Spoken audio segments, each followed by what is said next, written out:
अच्छा भाई, ये सेशन कैफ 4 का अनाउंस किया है। और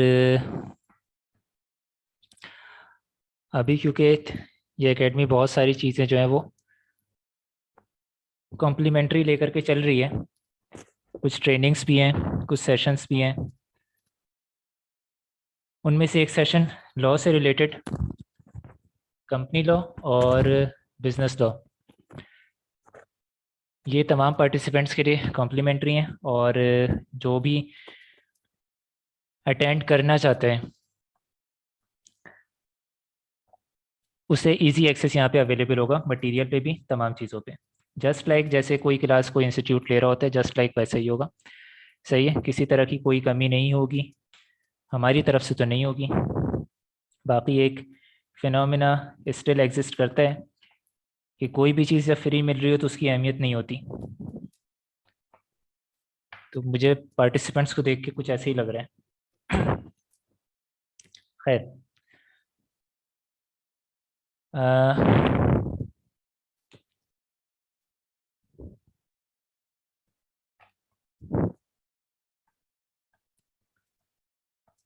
के 4 बेसिकली ये आपका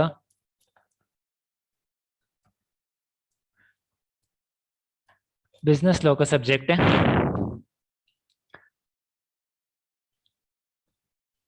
ये एक ऐसी स्टेज पे सब्जेक्ट आता है सीए की, जिस स्टेज पे लोगों ने, स्टूडेंट्स ने बेसिकली लॉ के बारे में इतना जाना नहीं होता। सही है। ये प्रॉपर लॉ का पहला ही सब्जेक्ट है जो कि मेजॉरिटी स्टूडेंट फेस करते हैं या पढ़ने के लिए आते हैं। उनको अगर हटा दें जो कि ग्रेजुएशन करके आए हैं, उन्होंने कुछ ना कुछ लॉ के बारे में कुछ सब्जेक्ट्स पढ़े हुए होते हैं, लेकिन जिस तरीके से यहाँ पे पढ़ाया जाता है, जिस तरीके से इस सब्जेक्ट में एक्सपेक्ट किया जाता है, वो चीज़ें फर्स्ट टाइम हो रही होती हैं किसी भी सीए के स्टूडेंट के साथ।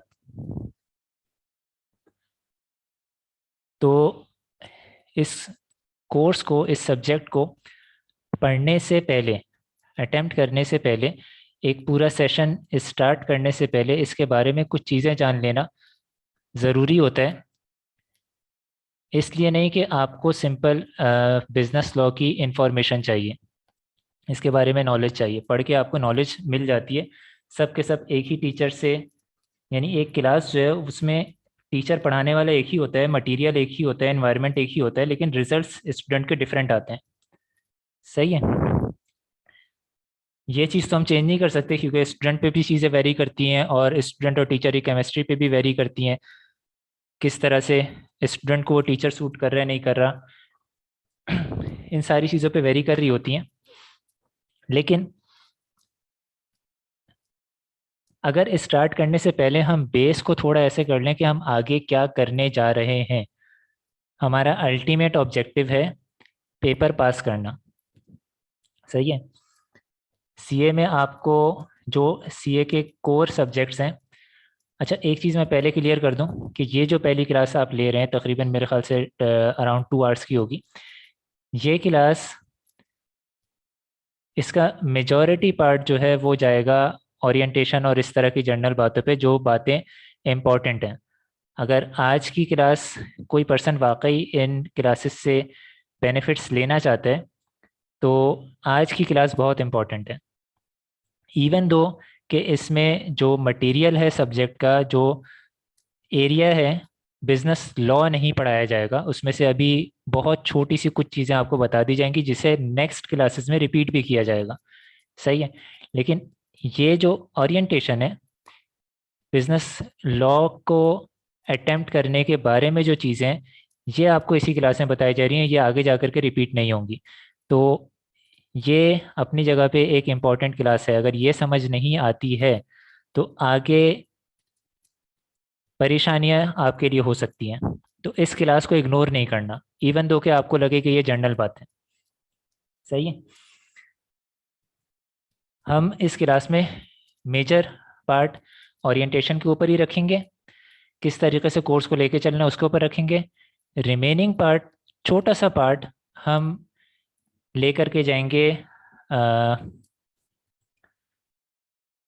पाकिस्तान के जो लेजिस्लेटिव सिस्टम है इसके तरफ लेकर के जाएंगे। हम सबसे पहले वहीं से स्टार्ट करेंगे। सही है। और ये जो हम लेजिस्लेटिव सिस्टम का थोड़ा बहुत ही पढ़ेंगे वो हम नेक्स्ट क्लास में रिपीट भी करेंगे। अच्छा, अब आते हैं बिजनेस लॉ की तरफ। ये सब्जेक्ट जो है सीए का स्टूडेंट पहली दफ़ा देखता है। सही है। और देखते के साथ ही उसे ये लगता है कि ये थ्योरी का सब्जेक्ट है, ये थ्योरी है। सही है। मेजॉरिटी ने मैथमेटिक्स पढ़ी भी होती है। सही है। अकाउंटिंग पढ़ी भी होती है। इस तरह के सब्जेक्ट जो मैथमेटिक्स और अकाउंटिंग के नेचर से थोड़े से अलग होते हैं वो सबको बोल देते हैं कि ये सब्जेक्ट थ्योरी है। सही। ये प्योर थ्योरी नहीं है, ये एप्लीकेशन है। और सीए में इस सब्जेक्ट को शामिल करने का जो पर्पज़ है, वैसे तो ये चीज़ आपके स्टडी टेक्स्ट में भी मेंशन है, लेकिन सीए में इस सब्जेक्ट को शामिल करने का जो पर्पज़ है वो ये नहीं है कि आपको लॉयर बनाया जाए। सही है। अगर आपको लॉयर बनाने की इंटेंशन होती, सही है, या आपसे प्रैक्टिस करवाने की इंटेंशन होती सीए आई कैप की, तो वो कोर्ट के प्रोसीजर्स भी डालता फिर अपने इस सब्जेक्ट में। सही है। इसके सिलेबस में कोर्ट के प्रोसीजर्स भी डालता है कि कोर्ट में कोई डॉक्यूमेंट किस तरीके से मूव करेगा। सही है। वो केस लॉस को बहुत डिटेल में लेकर के जाता है, ऐसे सामने सामने सिर्फ और सिर्फ लॉ की एप्लीकेशन नहीं बताता, वो इस चीज़ को और डिटेल में लेकर के जाता, वो प्रोसीडिंग्स में लेकर के जाता। आई कैप ऐसा नहीं कर रहा। सही है। आई कैप सिर्फ और सिर्फ आपको कुछ लॉस बता रहे हैं। और वो लॉस क्या है?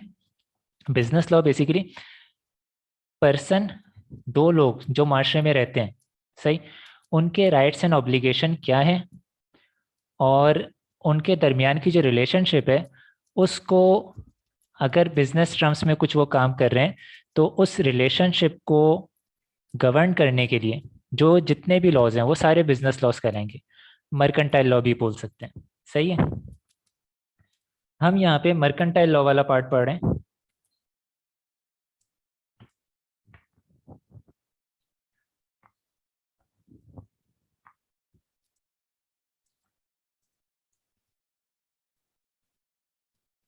आपका जो ये सिलेबस है,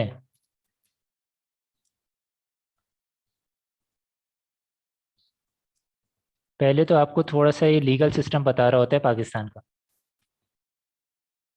पाकिस्तान का छोटा सा लीगल सिस्टम का छोटा सा पोर्शन है जो आपको बता रहा होता है कि प्रेसिडेंट कौन होता है, प्राइम मिनिस्टर कौन होता है, ये सेलेक्ट कैसे होते हैं, कैबिनेट कैसे सेलेक्ट होती है, लॉ मेकिंग कैसे होती है। सही। जो बिल के पास होने का और एक्ट तक जाने का प्रोसीजर है वो प्रोसीजर क्या होता है। बस बहुत छोटी छोटी चीज़ें 4 से 5 पेज पे आ जाने वाली ये आपको बता रहे हैं लीगल सिस्टम का। और यहाँ पे जो आपके ये मार्क्स तकरीबन कवर कर रहा है वो तकरीबन 5 मार्क्स हैं। सही है। ऑन एवरेज 5 मार्क्स आपके यहाँ से बन जाते हैं, 4 to 5 मार्क्स आपके हो रहे होते हैं। इवन दो के जो ग्रेड मेंशन करता है आईकैप वो 5 to 8 मार्क्स बोलते हैं, लेकिन यहाँ पे आपके तकरीबन जो है वो 5 मार्क्स आ रहे होते हैं। इसी तरीके से ग्रेड में कुछ और चीज़ें आई हुई हैं मेरे ख्याल में। अभी ग्रेड ने एक दूसरे टॉपिक को हम कवर थोड़ा कर लेते हैं।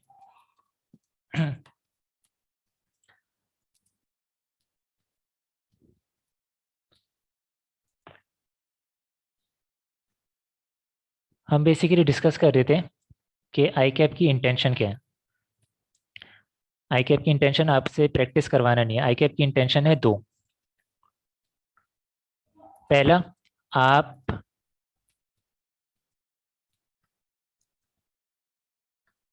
अपने राइट्स एंड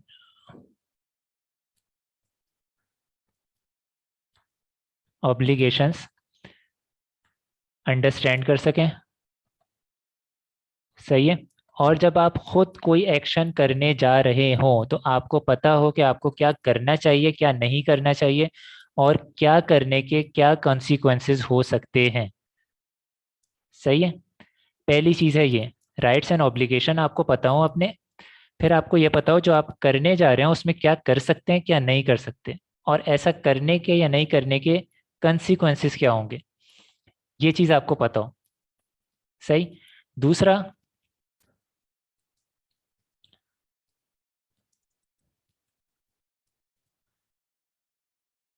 मैनेज करना। सही है।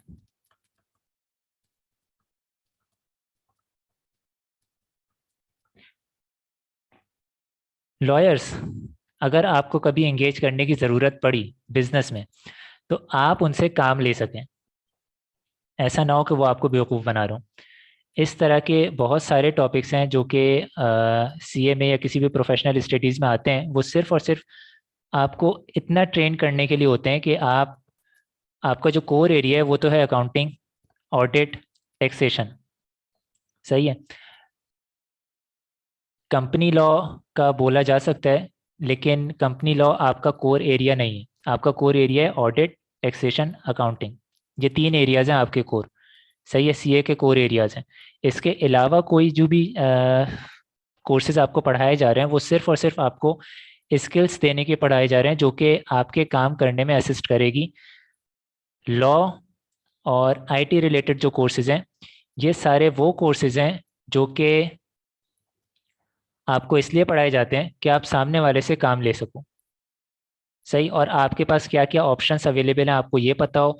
आप कोई एक्शन अगर करने जा रहे हो तो आपको अंदाज़ा हो कि हाँ, ये एक्शन करने के क्या कॉन्सिक्वेंसेज हैं, ना करने के क्या कॉन्सिक्वेंसेज हैं। सही है, आप डिसीजन मेकिंग कर सको। सही है।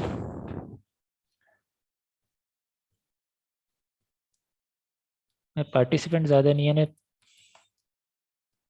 मज़ा नहीं आ रहा है। खैर, ये है ऑब्जेक्टिव आई कैप का।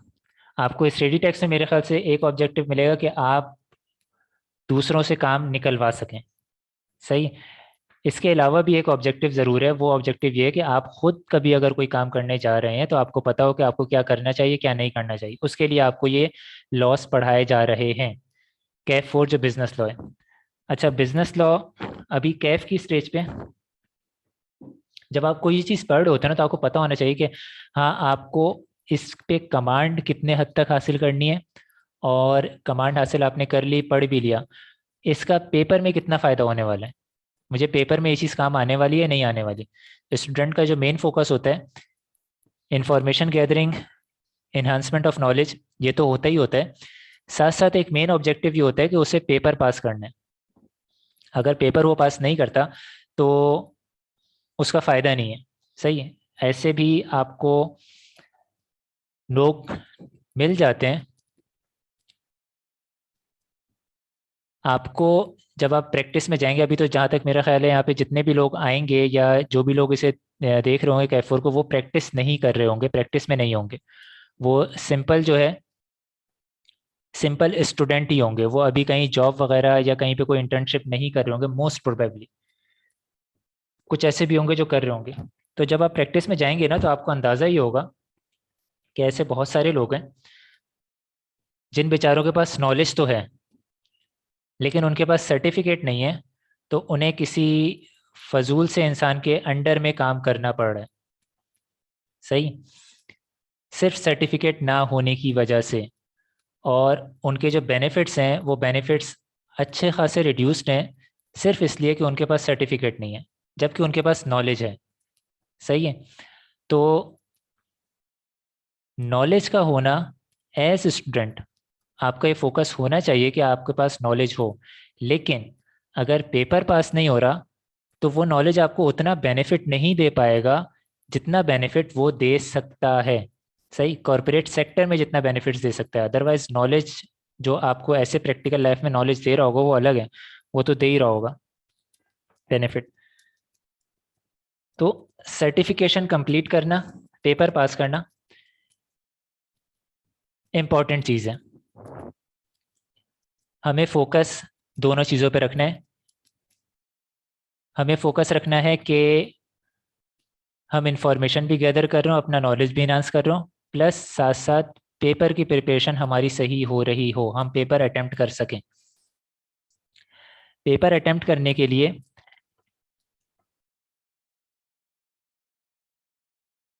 मेजॉरिटी स्टूडेंट एक काम करते हैं। वो करते हैं, ये मेजॉरिटी स्टूडेंट भी मेजॉरिटी टीचर्स भी एक काम ये करते हैं, वो सेशन के शुरुआत में कुछ इंपॉर्टेंट क्राइटेरिया इंपॉर्टेंट टॉपिक्स जो है वो सेलेक्ट कर लेते हैं।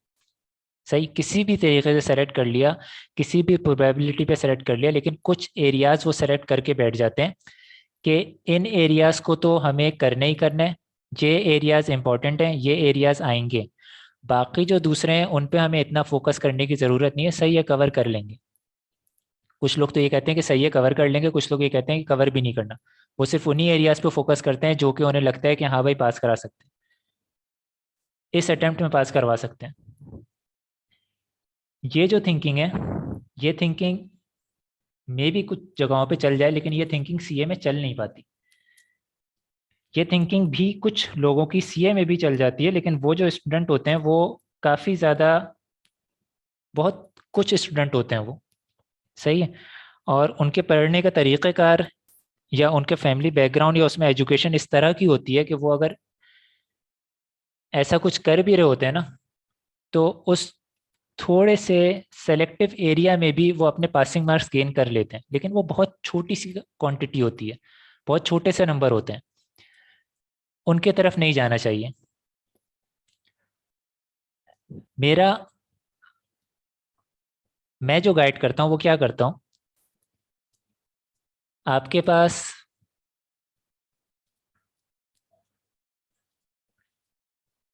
ये पूरा सिलेबस है, सही है, ऐसा नहीं होगा सिलेबस, पता नहीं ऐसा नहीं होगा, लेकिन आप इसके टॉपिक समझ लें, ये जो आपके पास बॉक्सेस आ रहे हैं ये आपके पास टॉपिक्स हैं, सही है।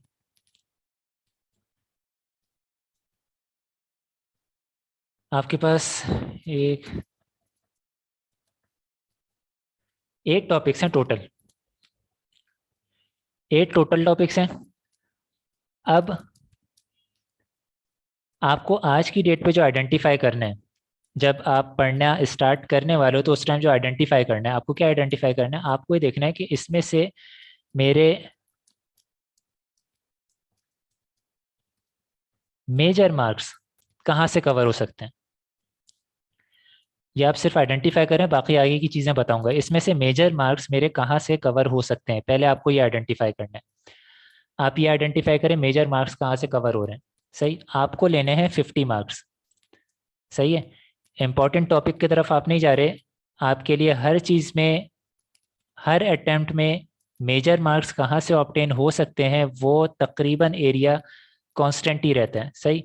रेयरली कभी कभी ऐसा होता है कि वो एरिया पूरा का पूरा चेंज हो जाए, लेकिन मेजर मार्क्स कहाँ से आने हैं वो आपको पता है।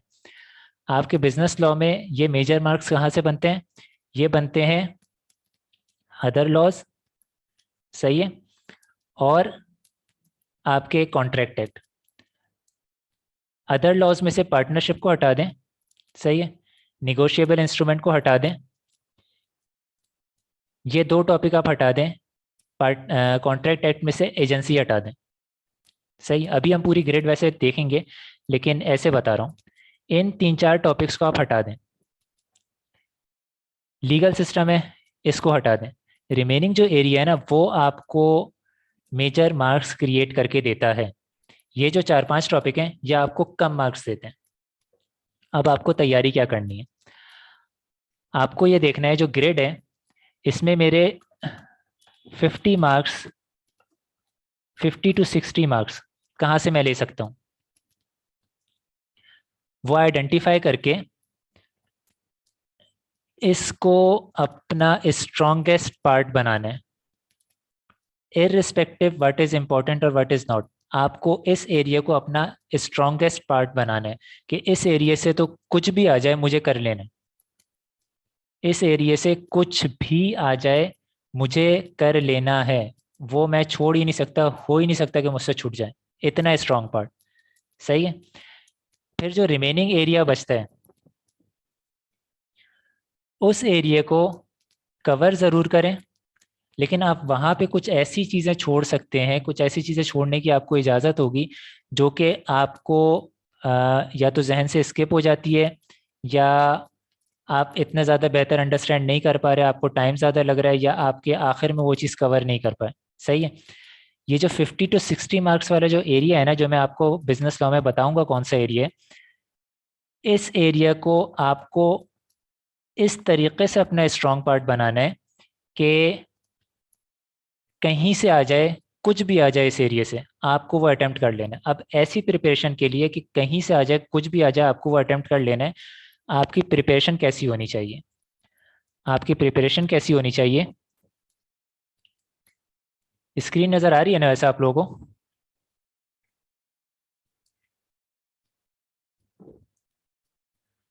आपकी प्रिपरेशन,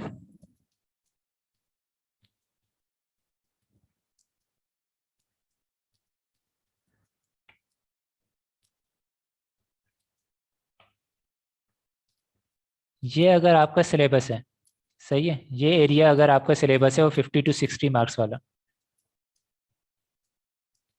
सही है, तो आपको सिर्फ और सिर्फ ये एरिया कवर नहीं करना, सही, आपको इतना एरिया कवर करना है। अब इतना ये जो एरिया है ना, ये मैं क्यों बोल रहा हूँ कि कवर इससे ज़्यादा करना है?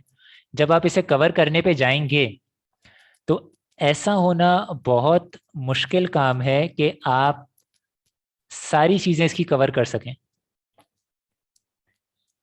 ऐसा हो नहीं पाता, सही है, ऐसा हो नहीं पाता कि जो कोर्स, जो कैफ 4 की जो आपकी स्टडी टेक्स है उसमें जितना पोर्शन कॉन्ट्रैक्ट एक्ट का है आप सब का सब समझते हैं, सही है।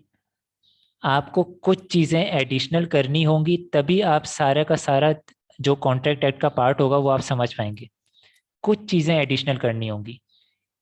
ये बाउंड्री मैंने बड़ी बना दी, आप इसे इतना कर लें, कुछ चीज़ें आपको एडिशनल करनी होंगी तभी आप इस एरिया पे कंट्रोल हासिल करेंगे, अदरवाइज इस एरिया पे कंट्रोल नहीं होगा। आपको अपनी बाउंड्रीज अपने सब्जेक्ट से थोड़ी सी बढ़ानी होंगी। एग्जाम्पल के तौर पे मैं आपको लीगल सिस्टम का बताता हूँ। मैंने आपको प्रोसेस बताया कि लेजिस्लेशन का प्रोसेस क्या होता है, सही। साथ में मैंने बताया कि जो प्रेसिडेंट है वो अपनी एसेंट जो है वो दे रहा होता है, सही है। मैं अगर ये जो पूरा टॉपिक है आपके जहन में रहेगा, मैं अगर ये पढ़ने का जो तरीका है, सही है, जो प्रोसीजर पढ़ने का जो तरीका है वो मैं एक बार आपको प्रैक्टिकली पढ़ करके समझा ना दूं,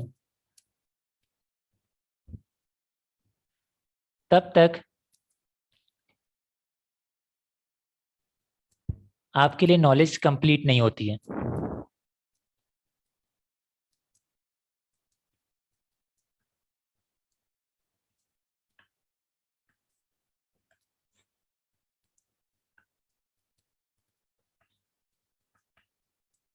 आपके कोर्स में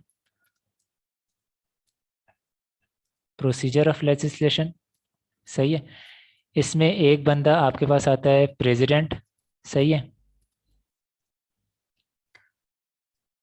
अब ये जो प्रेसिडेंट है,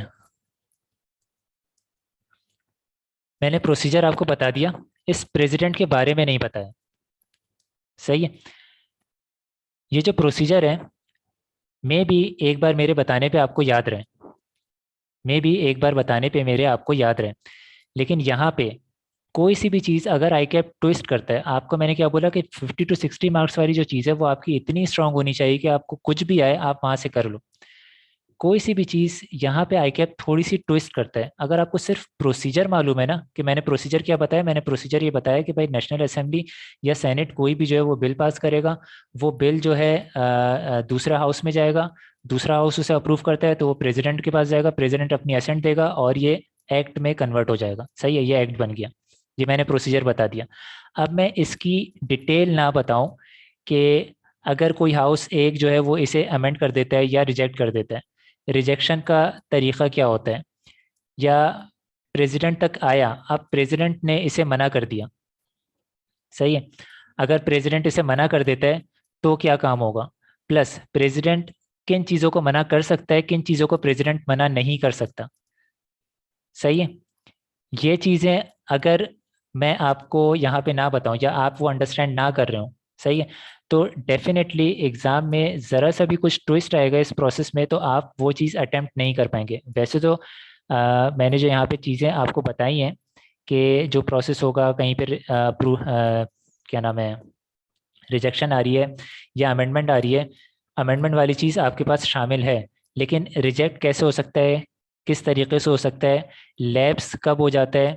जैसे एक एग्जांपल के दौरे मैं आपको बताऊं कि हमारे पास अगर स्टडी टेक्स्ट में सिंपल पढ़ूं तो स्टडी टेक्स्ट के मैं अगर आपका जो कॉन्स्टिट्यूशन है वो भी मैं सिंपल पढ़ूं, सही है, तो वहाँ पे क्या दिया हुआ है कि कोई भी बिल लैप्स हो जाएगा उस वक्त अगर वो नेशनल असेंबली में पेंडिंग हो, सही है,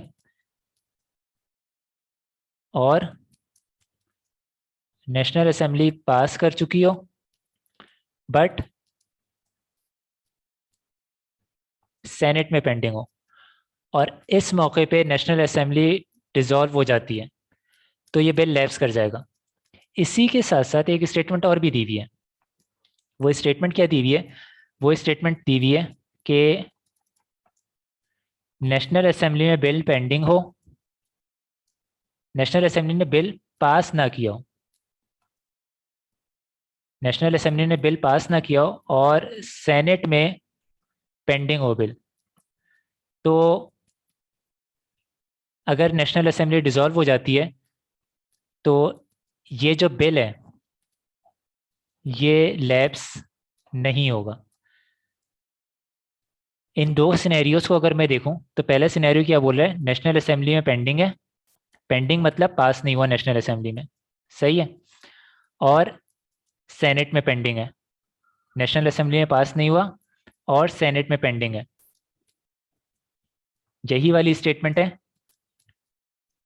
नेशनल असेंबली में पास नहीं हुआ और सेनेट में पेंडिंग है। पहले वाले केस में बोल रहे हैं नेशनल असेंबली डिसॉल्व हुई तो ये बिल लैप्स कर जाएगा, दूसरे वाले में आके बोल रहे हैं कि यही यही सेम कंडीशन है और वो बोल रहे हैं कि नेशनल असेंबली डिसॉल्व हुई तो बिल लैप्स नहीं करेगा। ये अगर आप अपनी स्टडी टेक्स्ट पढ़ लें या आप जा कर के कॉन्स्टिट्यूशन ऑफ पाकिस्तानी पढ़ लें तो दोनों में इसी तरीके से लिखा हुआ है, सही। अगर इस चीज़ को पढ़ने का तरीका सही तरीके से ना बताया जाए और इसकी कुछ एडिशनल इंफॉर्मेशन ना दी जाए तो आप कभी भी इस ट्विस्ट को समझ नहीं पाएंगे, सही। आई कैप एग्ज़ाम में ऐसे कोई चीज़ दे करके ट्विस्ट क्रिएट कर सकता है और आपके मार्क्स जा सकते हैं। ये सिर्फ एक छोटी सी एग्जांपल है जो कि अभी जो नेक्स्ट हमारा टॉपिक होगा उस टॉपिक में से मैंने दिया। लॉ में इस तरीके की बहुत सारी चीज़ें मौजूद हैं। आपको जब तक इस चीज़ का कंटेक्स्ट ना पता हो, जब तक कि इसकी अंडरस्टैंडिंग ना हो कि ये चीज़ आई क्यों है, इसका इसके पीछे बैकग्राउंड क्या है, सही, तब तक आप वो चीज़ नहीं समझ पाते। अब मैं जो आपको बोल रहा था कि ये आपका कोर्स है, आपका जो कोर्स है ना ये आपको बैकग्राउंड नहीं बताता, सही, ये आपको सिर्फ इंफॉर्मेशन दे रहा है लॉ के बारे में कि लॉ क्या बोल रहा है, सही। ये जो कुछ छोटी सी बाउंड्री है ना जो एडिशनल इंफॉर्मेशन दे रही है, ये आपको कंटेक्स्ट और पर्पस, ये दोनों चीज़ बता रही होती है, सही। प्लस जब आप कंटेक्स्ट अंडरस्टैंड करने पे जा रहे होते हैं या इसका पर्पस अंडरस्टैंड करने पे जा रहे होते हैं तो पीछे एक छोटी सी कोई कहानी निकलती है, कोई स्टोरी निकलती है, उस स्टोरी से भी लिंक कोई दूसरा लॉ हो सकता है। वो लॉ, ये स्टोरी, ये कंटेक्स्ट, जब आपके पास इंफॉर्मेशन इसकी पूरी होगी ना तब आप इस एरिया को बोल सकते हैं कि हाँ भाई ये मेरा स्ट्रॉन्गेस्ट पार्ट है। अगर मैं इसमें से कोई चीज़ भूल भी गया या उस टाइम जहन में नहीं भी आई तो ये जो एरिया है जिसने मेरी बेस क्रिएट की है, ये जो एरिया है जिसने बेस क्रिएट की है, जिसने इसको पर्पस असाइन किया है, वो एरिया मुझे लिंक कर सकता है उस डायरेक्ट इंफॉर्मेशन से जो मैंने शायद कभी पढ़ी थी, आज मेरे जहन में नहीं आ रही। तो कंटेक्स्ट की अंडरस्टैंडिंग, पर्पस की अंडरस्टैंडिंग, थोड़ी सी पुरानी हिस्ट्री, कोई रिलेटेड लॉ, ये सारी चीज़ें पढ़ते रहने से, पढ़ लेने से अपने कोर्स से रिलेटेड, थोड़ा सा कोर्स से बाहर का लेकिन तकरीबन रिलेटेड कोई चीज़ पढ़ लेने से आपके साथ होता ही है कि आप चीज़ें लिंक कर सकते हो ईजीली, तो ये जो 50 to 60 मार्क्स है ना, ये आपके स्ट्रांग बन जाते हैं, इतने स्ट्रांग कि यहाँ से कुछ भी आ जाए आपको पास हो जाना है। आपको पास होने के लिए आपने जो एरिया सेलेक्ट किया हुआ है वो ये है। पास होने का कुछ एरिया आपने सेलेक्ट किया, आप समझ लें 50 to 60 मार्क्स आपके 2, 3, 5, 6, 7 इनसे बन जाते हैं। तो ये आपके इतने स्ट्रांग होने चाहिए कि यहाँ से कुछ भी है आप कर लो।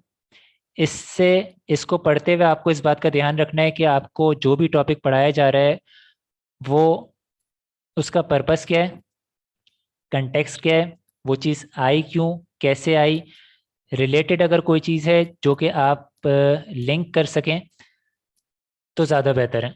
इस तरह की चीज़ें इन टॉपिक से फोकस कर पढ़नी है, और ये टॉपिक आपका मेजर टाइम लेंगे, ज़्यादा टाइम लेंगे, लेकिन जब आप एग्ज़ाम में जा कर के बैठ रहे होगे तो आपको पता होगा कि मुझे पास इस एरिया से होना है, बाकी जो एरिया है वो मेरे लिए बोनस है।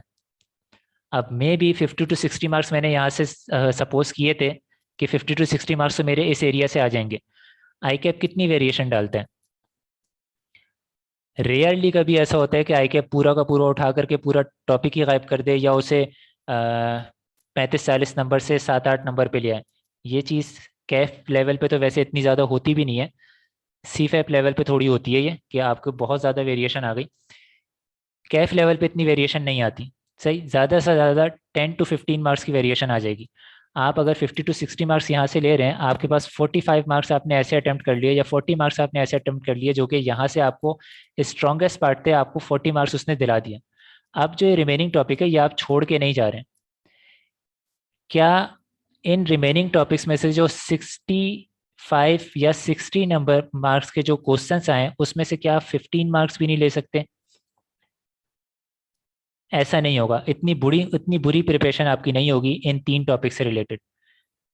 जो ये 4-5 टॉपिक हैं उनकी तो बहुत अच्छी प्रिपरेशन करनी है, जो रिमेनिंग टॉपिक हैं उनकी बुरी प्रिपरेशन नहीं है, उन्हें पढ़ करके ज़रूर जाना है, ताकि अगर उसमें से वेटेज अगर वहाँ से ज़्यादा आ गई तो एट लीस्ट आप ओवरऑल का 30 to 35% गेन कर सकें।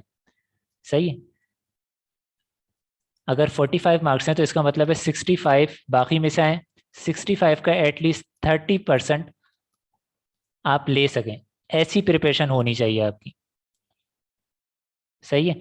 ओवरऑल अगर आप 30% के पूरे की प्रिपरेशन करना चाहें तो आप फेल होने वाले हैं। सही है? इस पूरे की अगर आप ऐसी प्रिपरेशन करना चाहें कि 30% में गेन कर लूँ तो आप फेल होने वाले हैं। सही? आप पूरे पे ये कोशिश ना करें कि आप उनकी जो है वो 50 to 60 इस पूरे में से निकालें, आप इसमें से टॉपिक सेलेक्ट करें जो कि मेजर मार्क्स कवर करता है। उन टॉपिक्स को इतना अच्छा प्रिपेयर करें कि कुछ भी आ जाए मुझे यहाँ से पास हो जाना है, कुछ भी आ जाए मुझे यहाँ से मोर देन 80% मार्क्स मैं इस एरिया में से लूँगा। सही? 80 to 90% मार्क्स मैं इस एरिया में से लूँगा। बाकी जो एरिया बचता है वहाँ से जितने ही मार्क्स मेरे आते हैं, 30% भी अगर मैं गेन कर पाता हूँ तो मैं पास हो जाऊँगा। सही? यहाँ पे इंटेंशन होती है पास होने की। अच्छा, एक कॉन्सेप्ट हमारे जहनों में और बैठा हुआ है कि अगर कोई आपने बहुत बड़ा ब्लंडर कर दिया तो आई कैप कभी आपको पास नहीं करता, इवन दो कि आपके मार्क्स बहुत अच्छा है। सही है? ऐसा नहीं होता। अगर आपके 50 मार्क्स हैं तो आई कैप आपको पास करता है। बहुत बड़ा ब्लंडर कर दिया, कुछ भी कर दिया, 50 मार्क्स हैं तो आई कैप आपको पास करता है। हाँ, हम इतने अजीम लोग हैं कि हम 50 मार्क्स ऑब्टेन नहीं कर पाते। सही? हम क्यों नहीं कर पाते? हम इसलिए नहीं कर पाते कि पहली चीज़ हम इम्पोर्टेंट के पीछे जाते हैं, सिंपल।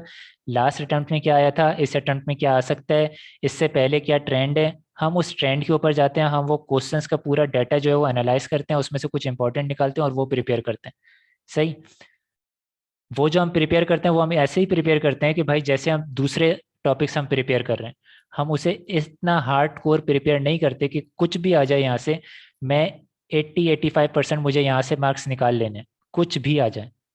हम इतना हार्डकोर उसे प्रिपेयर नहीं करते। आपको कुछ एरिया इतना हार्डकोर प्रिपेयर करना है, इसके बाद जो एरिया बचता है उसमें से अगर आप ये भी बोलें कि मैं 30% भी अगर मैं निकाल लूँ तो बस बहुत है, तो आप पास हो जाओगे।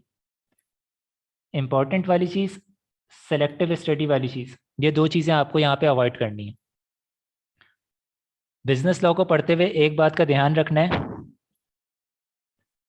हमेशा बिजनेस लॉ है क्या, ये क्या चीज़, एकदम शुरुआत में मैंने एक छोटी सी बात बताई थी, पता नहीं नोट किया नहीं की। ये आपके दो पर्सन जो कि किसी सोसाइटी में रहते हैं, उनके आपसी जो ताल्लुकात है ना, उर्दू में बता रहा हूँ, आपसी जो ताल्लुकात हैं उनको गवर्न करता है। सही है। तो जहाँ ये पर्सनल और आपसी ताल्लुकात आए ना, हमारे दिल की बातें आ जाती हैं। जहाँ पर्सनल ताल्लुकात, आपसी बातें आई, आपसी रिलेशनशिप आ रही है, हमारे दिल की बातें आ जाती हैं। वो दिल की बातें क्या होती हैं यार? ये जो सिनेरियो आ रहा है सामने, इसमें मिस्टर ए के साथ जो है ना वो नाइंसाफ़ी लग रही है। सही। ये जो नाइंसाफ़ी है ये गलत हो रहा है। अब क्वेश्चन कुछ आया है, लॉ का हमें पता नहीं, हमें बस लग रहा है कि इस पर्सन के साथ नाइंसाफ़ी हो रही है, किसी भी बेसिस पे हम उसे किसी दूसरे लॉ से रिलेट करके यहाँ पे जा करके लिख देते हैं, अपनी ख्वाहिशात लिख देते हैं। सही है, अपनी जजमेंट्स लिख देते हैं। ये चीज़ नहीं करनी है लॉ में। बिजनेस लॉ में ये चीज़ नहीं करनी है। आपको इतना अच्छा कोई भी एरिया जो है, जो भी है सेलेक्ट होता है, वो एरिया इतना अच्छा प्रिपेयर करना है कि कोई सिनेरियो देख करके आप एग्जैक्ट लॉ पे पहुंचो। सही है। आपकी पर्सनल इमोशंस नहीं आनी चाहिए, सिंपैथीज नहीं आनी चाहिए। एक्सप्लेन करते हुए, पर्सनल इमोशन या सिंपैथीज नहीं आनी चाहिए।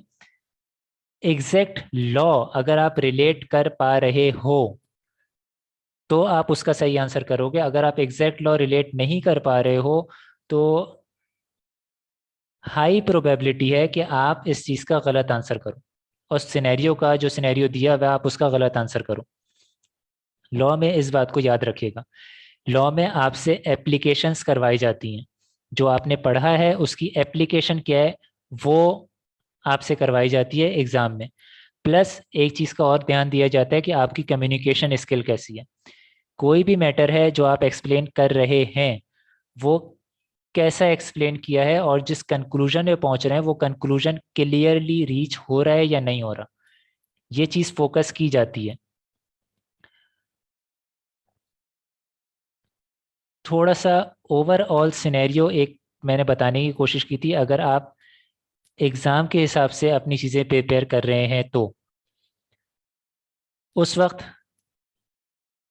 एग्ज़ाम में बैठ करके एग्ज़ाम वाली कंडीशंस, अगर आपने पहली बार एग्ज़ाम में बैठ करके फेस कर रहे हैं, सही, प्लानिंग आप एग्ज़ाम में बैठ करके फेस कर रहे हैं कि ये क्वेश्चन आए, इसमें से ये वाला क्वेश्चन, ये वाला क्वेश्चन, ये वाला क्वेश्चन मुझे आता है, तो ये मैं पहले करूँगा, और ये क्वेश्चन जो है वो थोड़े से मुझे वीक लग रहे हैं, ये मैं बाद में करूँगा। अगर ये चीज़ प्लान आप एग्ज़ाम सेंटर में बैठ करके कर रहे हैं तो मोस्ट प्रोबेबली आप वो स्टूडेंट हैं जिनकी ज़्यादा अटेम्प्ट्स लगती हैं। सही। आपको ये प्रिपरेशन ना, ये प्लानिंग कि मुझे क्या करना है, ये चीज़ क्या चीज़ पहले करनी है, क्या चीज़ बाद में करनी है, ये वाली चीज़ आपको एग्ज़ाम से पहले प्रिपेयर करनी है, पहले प्लानिंग करनी है इस चीज़ की। ये जो एरिया है, एरिया ए, एरिया बी, सी, ये एरिया, इस एरिया से कुछ भी आ जाए मुझे पहले अटेम्प्ट करना है। सही है। इसके अलावा जो एरियाज हैं वो मैं बाद में अटेम्प्ट करूंगा। ऐसी प्लानिंग आपके पास शुरुआत से होनी चाहिए। एग्जाम में बैठ करके ये प्लानिंग नहीं होनी चाहिए कि ये क्वेश्चन मुझे आता है, मुझे इजी लग रहा है तो मैं करूंगा, क्योंकि जब ये क्वेश्चन आप पढ़ते हुए बोल रहे हैं ना कि आपको इजी लगता है, जब आप करने बैठेंगे तो वहां पे कुछ और सिनेरियो सामने आएंगे। सही है। कुछ और सिनेरियो सामने आएंगे, फिर आप बोलेंगे यार ये चीज़ तो डिफिकल्ट हो गई, और फिर आपके हाथ पांव फूलेंगे, 3 घंटे के अंदर अंदर आप अच्छा काम करके नहीं आ पाएंगे। ऐसी कोई चीज़ उन 3 घंटों में नहीं होनी चाहिए जो कि आपने ऑलरेडी प्लान नहीं की हुई हो। एग्जाम के जो 3 घंटे हैं, उन 3 घंटों में ऐसी कोई चीज़ नहीं होनी चाहिए जो आपने ऑलरेडी प्लान ना की हुई हो। सही है। उन 3 घंटों में जो ऑब्वियस चीज़ें आती हैं वो क्या आती हैं? पहली चीज़, कौन सा क्वेश्चन हमें पहले अटेम्प्ट करना है।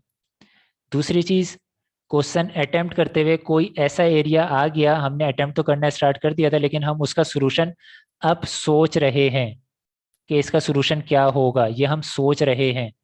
सर, ये जो सोचने वाला टाइम है, ये टाइम खतरनाक है, ये टाइम नहीं आना चाहिए। आपकी इतनी अच्छी प्रैक्टिस होनी चाहिए कि कोई टॉपिक है वो देखते के साथ ही आप वो चीज़ लिंक करके रिप्रोड्यूस कर सको, रेलेवेंट चीज़। ऐसा नहीं कि बेलमेंट के ऊपर कुछ आया, आया कुछ और है, मैं लिख रहा हूँ पूरी का पूरी बेलमेंट का पूरा जो उसकी थ्योरी है वो सबका सब लिख दिया मैंने। ऐसा नहीं होना चाहिए। जो स्पेसिफिक रिक्वायर्ड आइटम है, वही स्पेसिफिक रिक्वायर्ड आइटम जो है मैं प्रोड्यूस कर रहा हूँगा, इसके अलावा मैं कुछ नहीं करूँगा। पेपर करते हुए कोई क्वेश्चन हमने सेलेक्ट कर लिया कि हाँ ये क्वेश्चन हमें इजी लग रहा है, हम किसी स्टेज पे पहुंचे, वहां पे जाके कोई कॉम्प्लेक्सिटी आई या इस तरह का है कि मुझे अंदाजा होगा नहीं यार पहले मैंने कुछ गलत कर दिया है, अब आकर के मुझे अंदाजा हो रहा है कि वो गलत कर दिया है, क्वेश्चन काटा, दोबारा से वही पहले से स्टार्ट किया जहां तक सही था, और फिर लेकर के आगे चल रहे हैं। ये टाइम आपका लॉस हुआ है। प्लस इस मौके पे कुछ ऐसे भी होते हैं कि उन्हें ये तो अंदाजा हो जाता है कि ये चीज़ गलत है, उन्हें ये नहीं पता चल पाता कि इसकी जगह पे होना क्या है या आगे मैं क्या करूं। वो आधा क्वेश्चन करके नेक्स्ट क्वेश्चन के ऊपर चले जाते हैं। टैक्टिक्स सही है कि आप नेक्स्ट क्वेश्चन पे चले जाएं, आप टाइम ज़ाया ना करें, लेकिन अगर ये चीज़ आपके साथ हो रही है ना, तो इसका ये मतलब है आप प्रिपेयर्ड नहीं थे, आप एग्ज़ाम के लिए प्रिपेयर्ड नहीं थे। आपकी लड़ने के लिए आप मैदान जंग में गए हो और पहली दफ़ा आप तलवार निकाल लो। सही है, पहली दफ़ा आप किसी पर्सन का निशाना ले रहे हो, किसी चीज़ का निशाना ले रहे हो पहली दफ़ा मैदान जंग में, तो आपको साफ सी बात है जंग हार जानी है। सही, वही चीज़ एग्ज़ाम में भी है। अगर आप पहली दफ़ा उस एग्ज़ाम लाइक इन्वायरमेंट में जा रहे हो और पहली दफ़ा वहाँ पे प्लानिंग कर रहे हो, तो इसका मतलब है आप फेल होने वाले हो। मेजॉरिटी स्टूडेंट ये काम करते हैं, वो पूरे सेशन में पढ़ेंगे, वो टेस्ट भी देंगे फ्रेंडली इन्वायरमेंट में बैठ करके, उनके मार्क्स भी थोड़े बेहतर आ जाएंगे। सही, कहीं पे बेहतर आ गए, कहीं पे ख़राब आ गए। जब उन्होंने जो टॉपिक पढ़ा उसका टेस्ट हुआ, उस टाइम उन्होंने वो टेस्ट सही परफॉर्म कर लिया, क्योंकि उसी टाइम का नॉलेज था, 2-3 दिन पहले का उन्होंने रिवीजन किया हुआ था, टेस्ट दिया, टेस्ट अच्छा हो गया। लेकिन जब वो एग्ज़ाम में गए तो वो नॉलेज अब 1.5 महीने पुराना हो चुका था। जितनी रिवीजन वो कर सकते थे लिमिटेड उन्होंने रिवीजन की थी, सही तरीके से रिवाइज नहीं कर पाए थे। उन्हें करना पूरा था 100% का रिवाइज, लेकिन जल्दी थी, कुछ चीज़ें स्किप की, कुछ चीज़ें की जो उन्हें इंपॉर्टेंट लग रहा था वो चीज़ें की और जा करके पहुंच गए। जो चीज़ें इंपॉर्टेंट लग रही थी जो रिवाइज की, वो चीज़ें एग्ज़ाम में कम आई, कुछ ऐसी आ गई जो कि पुरानी थी, जो कि उन्होंने रिवाइज अच्छी नहीं की थी। सही है, तो वहाँ पे आपकी प्लानिंग लैग करती है। आपको शुरुआत से प्लानिंग अच्छी लेकर के चलनी है। एक बात और याद रखिएगा, आपकी cost and management accounting, financial reporting, audit, law, इधर कंपनी लॉ और बिजनेस लॉ, ये जो सब्जेक्ट हैं, ये अगर रुकते हैं, ये सब्जेक्ट अगर रुकते हैं तो कोई वैलिड रीज़न है। सही, कोई प्रॉब्लम है, कोई प्रॉब्लम है, कोई वैलिड रीज़न है, और जेन्युइनली अगर किसी के रुके हैं तो आप उसे अप्रिशिएट भी कर सकते हो कि बंदे ने मेहनत की होगी, हो सकता है कुछ प्रॉब्लम हो गई हो। इसके अलावा जो सब्जेक्ट्स हैं ना,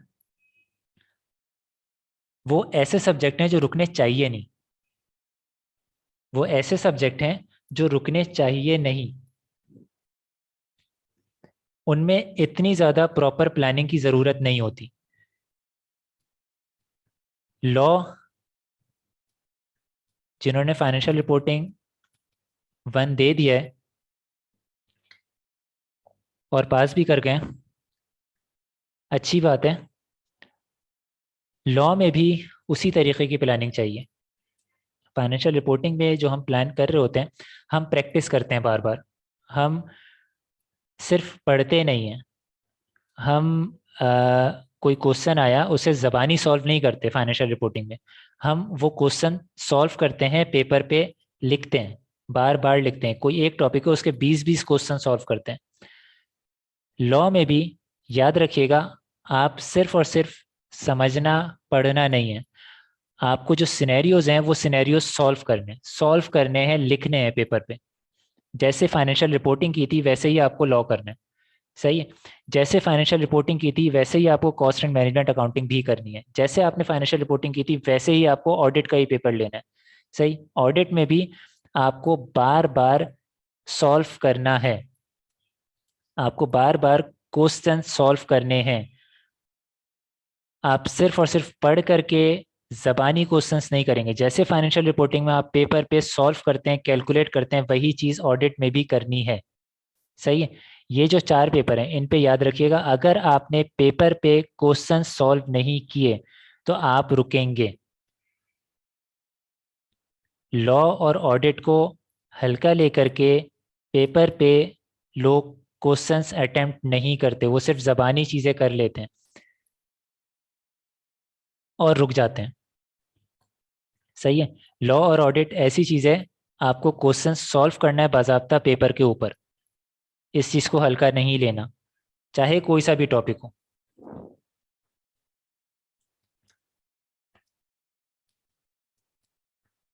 ये थोड़ी सी चीज़ एग्ज़ाम से रिलेटेड समझ आई। अभी तक मैंने जो बात की है एग्ज़ाम से रिलेटेड, लॉ या लॉ जैसे सब्जेक्ट, जैसे मैंने 4 सब्जेक्ट बोले, उनके लिए ये चीज़ इम्पॉर्टेंट है। आप अपनी जो भी प्रिपरेशन करेंगे वो इस हिसाब से करेंगे। रिकमेंडेशन मेरी तरफ से ये है, आपको एक एरिया सेलेक्ट करना है, जिस एरिया की इतनी अच्छी प्रिपरेशन करनी है कि वहां से कुछ भी आ जाए आप हर हालत में 80 to 85% मार्क्स आप वहां से लेके निकलेंगे, चाहे कितना ही डिफिकल्ट क्वेश्चन क्यों ना आ जाए। सही। आपकी इतनी अच्छी प्रिपरेशन होनी चाहिए। दूसरा, जो रिमेनिंग पोर्शन है वो आपका पढ़ा हुआ ज़रूर होना चाहिए, लेकिन उसकी प्रिपरेशन भी ऐसी होनी चाहिए कि आप 30%, 30 to 35% मार्क्स वहां से ले सकें हर हालत में। कहीं पे भी आप सेलेक्टिव स्टडी करेंगे ना, तो ये जो परसेंटेज मैं आपको बता रहा हूँ ये परसेंटेज मुतासर हो जाएगी। आप रिमेनिंग जो एरिया थे वहां पे अगर आप सेलेक्टिव स्टडी करते हैं तो 30 to 35 मार्क्स आप सिक्योर नहीं कर सकते। आप प्रिपरेशन ही कम की कर रहे हैं। सही। तो उसमें आपका जो कॉम्पिटेंस लेवल है वो इतना नहीं है कि आप 35 मार्क्स या 30 to 35% वहां से ले सकें। प्रिपरेशन पूरे की करनी है, लेकिन सिर्फ और सिर्फ आप प्रिपरेशन पे अपनी एक्सटेंट ऑफ प्रिपरेशन को देखेंगे। एक एरिया ऐसा है जहां से आप 80 to 85 मार्क्स ले रहे हैं, एक एरिया ऐसा है जहां से 30 to 35% मार्क्स ले रहे हैं। बस ये आपको डिसाइड करना है। सेलेक्टिव स्टडी कतन किसी तौर पे भी नहीं है, सिर्फ आपके लेवल ऑफ कॉम्पिटेंस किसमें क्या है वो आपको लेकर के चलना है। खैर, ये तो हो गई जनरल बात, जो हम बिजनेस लॉ पे भी फोकस करते हुए करेंगे, जो हम किसी दूसरे सब्जेक्ट पे भी करेंगे। अब हम स्पेसिफिकली बिजनेस लॉ की तरफ आ जाते हैं। स्पेसिफिकली बिजनेस लॉ में अगर आई कैप की रिकमेंडेशन देखें तो ये बोलता है ये कोर्स जो है वो 100 to 130 आवर्स का है। सही। इसमें आपके पास 100 to 130 आवर्स की क्लासेस होनी चाहिए, आपकी प्रिपरेशन होनी चाहिए। क्लास के एनवायरनमेंट में 100 to 130 आवर्स आपकी स्टडी होनी चाहिए, ये बोलते हैं। दूसरा, ये आपको प्रोफिशिएंसी लेवल और टेस्टिंग लेवल के बारे में बताता है। सही है। जब ये अपनी ग्रेड देता है ना तो आपको बताता है कि प्रोफिशिएंसी लेवल आपको आपसे क्या एक्सपेक्टेड है, प्लस टेस्टिंग लेवल क्या होगा। साथ साथ ये अपनी एक मार्क्स की ग्रेड देते हैं। सही है। समराइज ग्रेड देता है, जो कि आपके बिजनेस लॉ में क्या दी हुई है, लीगल सिस्टम, कॉन्ट्रैक्ट एक्ट को 2 पार्ट में इन्होंने तोड़ा हुआ है। एक एसेंशियल्स है, दूसरी परफॉर्मेंस है। इसके अलावा फिर अदर लॉज हैं। सही है। लीगल सिस्टम पे ये बोल रहे हैं 5 to 8 मार्क्स, इसके ऊपर बोल रहे हैं 20 to 25, ये भी मेरे ख्याल से ये 20 to 25। इसके अलावा यहाँ पे जो है वो आपसे बोल रहे हैं 45 to 55, कुछ इस तरीके के बोल रहे हैं। सही है। जो आपके टोटल ये बन जाते हैं, जहाँ तक मेरा ख्याल है, ये एवरेज जो है, जो यहाँ पे क्या नाम है रेंज दे रहा होता है, वो रेंज बनती है मार्किंग की, ये 85 to 115। बीच में गैप कितना है? बीच में गैप है आपके 30 मार्क्स का। सही है। 30 मार्क्स का बीच में आई कैप ने क्वेश्चन इस तरीके का रखा हुआ है जो कि यहाँ से यहाँ से यहाँ से आगे पीछे हो सकता है। अब ये बेचारा है ही 5 to 8 मार्क्स का, तो यहाँ से 30 मार्क्स आगे पीछे नहीं हो सकते, लेकिन पॉसिबिलिटी है कुछ पेपर ऐसे हों जिसमें, कुछ अटेम्प्ट ऐसी हो जिसमें ये आया ही ना हो। सही, सिर्फ और सिर्फ इसमें से आ गया हो। वेरिएशन आपके जहन में इतनी होनी चाहिए, 30 मार्क्स तक की वेरिएशन इस ग्रेड में तकरीबन हो सकती है। वैसे 30 मार्क्स की नहीं होती है किसी एक टॉपिक के लिए। ओवरऑल सब मिला करके 10 to 15 20 मार्क्स इस तरीके की वेरिएशन आ रही होती है कैफ लेवल पे। सही। आप 30 तक भी एक्सपेक्ट कर सकते हैं। आपकी जो ग्रेड है वो ये है। इस ग्रेड को हम डिटेल में अभी देख लेते हैं। सही। हमें कॉन्सेप्ट जो लेना है आई कैप के हिसाब से, वो इन दो चीज़ों का लेना है। ये इन दो चीज़ों का कॉन्सेप्ट हर के लिए, हर सब्जेक्ट के लिए सिमिलर है। बिजनेस लॉ के लिए भी जो कॉन्सेप्ट अभी होगा वही है, कंपनी लॉ के लिए भी वही है, फाइनेंशियल रिपोर्टिंग के लिए भी वही है, हर सब्जेक्ट के लिए, ऑडिट के लिए भी यही है, हर सब्जेक्ट के लिए यही है। अब एक जनरल सी बात समझ लें, प्रोफिशिएंसी लेवल जो आई कैप बताता है ना, वो ये बताता है, वो 3 एनवायरनमेंट देता है आपको।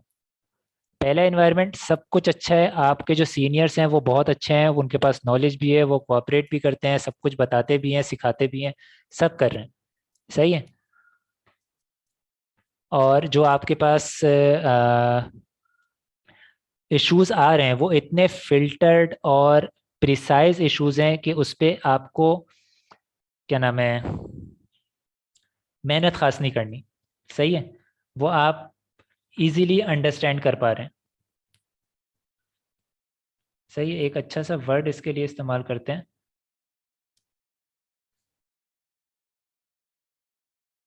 एम्बिग्विटी। एम्बिग्विटी, कॉम्प्लेक्सिटी या अनसर्टेनिटी का जो लेवल है उस एनवायरनमेंट में वो बहुत कम है। सही है। अगर लोएस्ट लेवल है एम्बिग्विटी, अनसर्टेनिटी, कॉम्प्लेक्सिटी, यानी आपकी स्किल्स कम से कम इस्तेमाल हो रही है। अगर एम्बिग्विटी कम होगी तो आपकी स्किल ज़्यादा नहीं चाहिए, आप खुद ही काम देख करके कर लोगे, चीज़ें प्रिसाइज हुई हुई हैं, क्लियर आ रही हैं आपके सामने चीज़ें। एम्बिग्विटी कम है, कॉम्प्लेक्सिटी कम इन्वॉल्व है। सही, छोटे छोटे से मैटर हैं। अनसर्टेनिटी कम है, तमाम चीज़ें वेल डिफाइंड हैं। सही। तो ऐसे लेवल के लिए जो प्रोफेशंसी लेवल आई कैप एक्सपेक्ट कर रहा है वो कहता है उसे P1। सही। फिर उसके बाद एक आता है मॉडरेट लेवल पे, जिसपे बोलता है कि भाई एम्बिग्विटी मॉडरेट लेवल की है, कॉम्प्लेक्सिटी भी मॉडरेट लेवल की है, अनसर्टेनिटी भी मॉडरेट लेवल की है। यानी अनसर्टेनिटी हो सकती है एनवायरनमेंट में, जो काम आप परफॉर्म कर रहे हो, जो टास्क आपको मिला है, जो सरकमस्टांसेस आपको दिए गए हैं, उसमें एम्बिग्विटी हो सकती है। आपको अपनी स्किल्स, अपनी जजमेंट से कुछ ना कुछ फैसले करने हैं, कुछ ना कुछ अंडरस्टैंडिंग करनी है, कुछ चीज़ें सपोज करनी है। सही। तो ऐसे वाला जो लेवल है, कुछ चीज़ें सपोज करनी है, उसके लिए बोलते हैं, उसके लिए आपको उस एनवायरनमेंट में सस्टेन करने के लिए जो आपको प्रोफेशनसी लेवल चाहिए होता है, आई कैप उसे बोल रहा है P2। सही है। एक है हाई लेवल। हाई लेवल के लिए जो चाहिए आई कैप आपको बोल रहा है P3। कैफ का जो लेवल है ना, कैफ में आपसे एक्सपेक्ट ये किया जाता है कि आप बहुत ज़्यादा नन्हे काका भी नहीं हो, कि आपको सारी चीज़ें एक्सप्लेन करके, बता करके, प्रॉपर स्मूथ करके आपको दी जाएगी। सही है। आप ऐसे भी नहीं हो, आप बहुत एक्सपर्ट भी नहीं हो कि आपको सामने बस चीज़ रख दी जाएगी, आप खुद सारी चीज़ें उसमें से डिग आउट करके निकालोगे, सपोज करोगे, जो करना है तमाम चीज़ें करके कंसाइजली जा करके रिजल्ट जो है वो प्रोड्यूस करोगे। ये भी आपसे एक्सपेक्ट नहीं कर रहे। वो कह रहे हैं कि आपको मॉडरेट लेवल पे दिया जाएगा। सही। तो जो भी आपको सिनेरियोज दिए जाएंगे, जो आपको क्वेश्चन दिए जाएंगे, जो आपसे एक्सपेक्ट किया जाएगा कि आप क्या स्किल का लेवल शो करो अपने, वो लेवल है कैफ पे जनरली P2 का लेवल। सही है। ये कैफ लेवल पे एक्सपेक्ट किया जाता है। कुछ जगहों पे आपको P1 मिल जाएगा, कुछ जगहों पे P3, वैसे रेयरली शायद कहीं मिलेगा, मैंने नहीं देखा। सही है। P2 ही मिल रहा होता है, P2 या P1 आपको मिलता है। सही। P3 रेयरली कैफ लेवल पे कहीं पे नजर आएगा। तो आपसे जो एक्सपेक्ट कर रहे हैं ना आईके, वो कोई बहुत हाई फाई चीज़ एक्सपेक्ट नहीं कर रहा। वो ये कर रहा है कि आप कुछ हद तक अपनी जजमेंट्स का, अपनी स्किल्स का इस्तेमाल करते हुए चीज़ों को सिंप्लीफाई करके रिजल्ट जो है उस डिजायर्ड रिजल्ट तक रीच करें। सही। चीज़ें कुछ वो उसने सिंप्लीफाई कर दी, कुछ चीज़ें आपको सिंप्लीफाई करनी है। सही है। कैफ लेवल पे जो टेस्टिंग हो रही है, उसमें जो आपसे स्किल लेवल रिक्वायर्ड है वो P2 का है। सही। आप, हम जितने भी टॉपिक पढ़ेंगे उसको इसी हिसाब से पढ़ेंगे। हम इसे कंप्लीटली इग्नोर कर रहे हैं, इसे भी हम कंप्लीटली इग्नोर कर रहे हैं। अब टेस्टिंग लेवल क्या है? टेस्टिंग लेवल पे आईकेप ने एक्सप्लेन किया है कि कोई भी टॉपिक है वो कितने मार्क्स का आ सकता है। कोई भी टॉपिक है वो कितने मार्क्स का आ सकता है।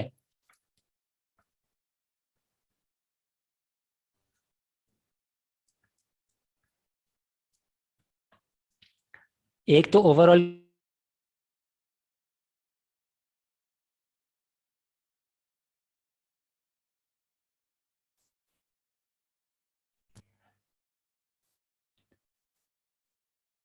ओवरऑल के लिए कोई लिमिट नहीं रखी गई। मेरी आवाज़ आ रही है?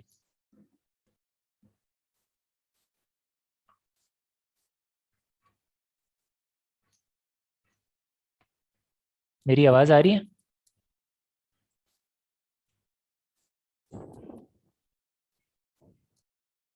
बीच में मुझे लग रहा है, अब हो रही है स्क्रीन शो? मेरे ख्याल से होनी चाहिए। बीच में मुझे लग रहा है अचानक से चीज़ें गायब हो गई थी।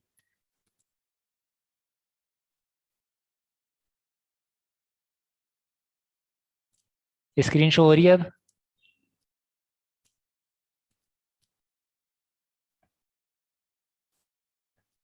अच्छा। खैर, टेस्टिंग लेवल 2 पे टॉपिक पे वो 20 मार्क्स तक का दे सकता है। एग्रीगेट के लिए कोई लिमिट नहीं रखी, वो एग्रीगेट कुछ भी दे सकते हैं। सही है। टेस्टिंग लेवल 3 पे अगर कोई टॉपिक दिया हुआ है, सही है, तो उसमें से 25 मार्क्स तक का आई कैप पूछ सकता है, उससे ज़्यादा का नहीं पूछेगा। एग्रीगेट पे अगेन कोई लिमिट नहीं रखी है। सही है। 1 2 3 वाली चीज़ समझ आई। इसके साथ साथ उसने एक डिस्क्लेमर दे दिया।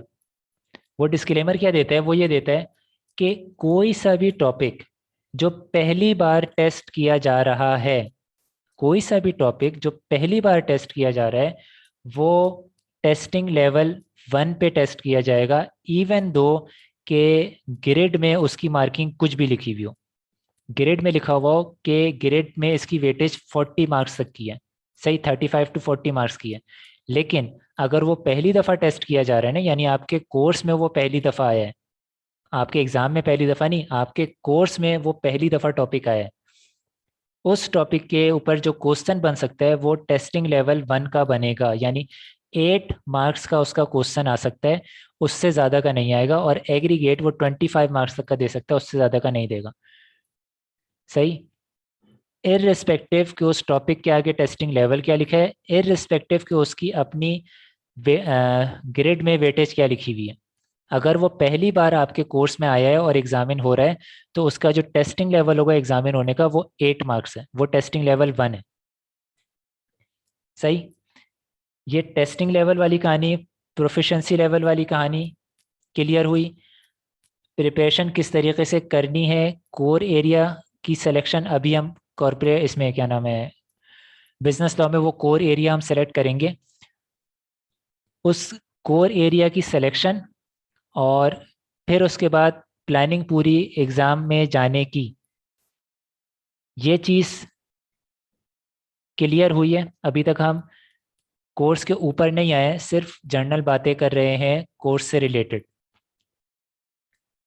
सिर्फ इस अंडरस्टैंडिंग के लिए कि हम आगे हमें अपनी प्रोजेक्शन क्या रखनी है, किस तरीके से हम प्रिपरेशन करें, किस तरीके से स्टूडेंट प्रिपरेशन करेगा। मैं किस तरीके से लेके चलूंगा वो मैं अभी थोड़ी देर में बता दूंगा। टेस्टिंग लेवल के ऊपर कोई क्वेश्चन, प्रोफिशिएंसी लेवल के ऊपर कोई क्वेश्चन, कोर एरिया और नॉट सो कोर एरिया के ऊपर कोई क्वेश्चन।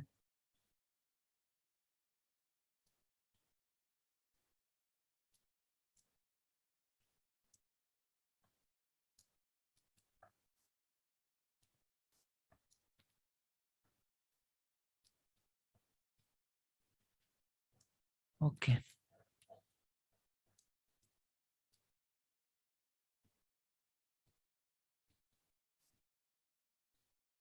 अब हम चलते हैं ज़रा ग्रेड की तरफ। मैं ग्रेड खोल नहीं रहा, जो ऐसे चीज़ें प्रिपेयर करवाता हूँ मैं उसको एक्सप्लेन कर दे रहा हूँ और आप इसी तरीके से चलेंगे, और मोस्ट प्रोबेबली जो ग्रेड होगी वो वही चीज़ बोल रही होगी जो मैं यहाँ पे बोल रहा हूँ।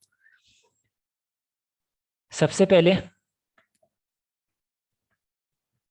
आपका लीगल सिस्टम है, सही है। इसमें आपको कुछ बेसिक इन्फॉर्मेशन दी जाती है। बेसिक इन्फॉर्मेशन किस तरीके की आती है? वो आती है भाई, प्रेसिडेंट कौन होता है, प्राइम मिनिस्टर कौन होता है, पाकिस्तान में किस किस तरीके से लॉ जो है वो बन सकता है, सोर्सेज ऑफ लॉ यानी क्या है, सही है। और आपके नेशनल असेंबली क्या होती है, सेनेट क्या होता है, और आपका क्रिमिनल लॉ, सिविल लॉ, ये सारी क्या चीज़ें हैं, इस तरह की बेसिक इन्फॉर्मेशन जो है वो आपको दे रहे होते हैं यहाँ पे। और इस लीगल सिस्टम पे जो टेस्टिंग लेवल है, प्रोफेशंसी लेवल का मैंने बता दिया कि हम हर टॉपिक के ऊपर P2 का प्रोफेशंसी लेवल रखेंगे। टेस्टिंग लेवल मैं एक्सप्लेन कर दे रहा हूँ, इसका टेस्टिंग लेवल 1 है, सही। यानी इससे 5 to 8 मार्क्स आ सकते हैं, उससे ज़्यादा नहीं आ सकते, सही। और हमारी ग्रेड में भी तकरीबन यही मेंशन है, बेसिक इन्फॉर्मेशन। दूसरा, लेजिस्लेशन का प्रोसीजर। ये दो चीज़ें हमारे पास लीगल सिस्टम में कवर हैं, इसके अलावा लीगल सिस्टम में कोई तीसरी चीज़ नहीं है। और ये टॉपिक्स बहुत छोटे हैं लीगल सिस्टम पाकिस्तान का अंडरस्टैंड करने के लिए। अगर थॉरली आपको अंडरस्टैंड करना है तो ये बहुत वास्ट टॉपिक है, बहुत बड़ा टॉपिक है ये, सही। जितना बड़ा आपका ये कोर्स है, तकरीबन मेरे ख्याल से इससे भी ज़्यादा बड़ा टॉपिक है ये। लेकिन आपको यहाँ पे सिर्फ और सिर्फ एक बेसिक अंडरस्टैंडिंग दी जा रही है कि हाँ भाई, आपको पता हो कि लीगल सिस्टम में होता क्या है। आज जो पाकिस्तान में एक सरकमस्टांसिस क्रिएट हुए हुए हैं, चल रहे हैं, उस चीज़ को आपको अंडरस्टैंडिंग हो कि हाँ भाई, कोई चीज़ चल रही है तो कैसी है, क्यों चल रही, एक्चुअली जो चीज़ सामने बोली जा रही है वो आप अंडरस्टैंड कर रहे हो कि हाँ, लॉ कहाँ पे गया, क्या पास हुआ, पार्लियामेंट क्या है, नेशनल असेंबली क्या है, सेनेट क्या है, प्रेसिडेंट क्या काम कर सकता है, सही है, सेक्रेटरीज क्या काम कर सकते हैं। सही। ये चीज़ें आपको पता हो, सिर्फ इस चीज़ के लिए आपको बेसिक इन्फॉर्मेशन यहाँ पे दी जाती है, ज़्यादा नहीं दी जाती। इसके बाद आपका आता है कॉन्ट्रैक्ट एक्ट। तो ये जो है ना, ये आपको 5 to 8 मार्क्स देता है, और इसके ऊपर एफर्ट बहुत ज़्यादा नहीं है, और आप अंडरस्टैंडिंग इसकी थॉरो और बेहतरीन अंडरस्टैंडिंग हो जाती है बच्चे को, सही है। इसके लिए आपको कोई बहुत ज़्यादा हार्ड वर्ड्स भी रिमेंबर करने की ज़रूरत नहीं होती, वोकेबलरी ऐसी लेने की ज़रूरत नहीं होती। एक इजी एरिया है, और इसमें से तकरीबन 4 से 5 मार्क्स हर अटेम्प्ट में आ जाते हैं, सही। तो ये हमारे लिए, हम इसे कोर एरिया में रखेंगे।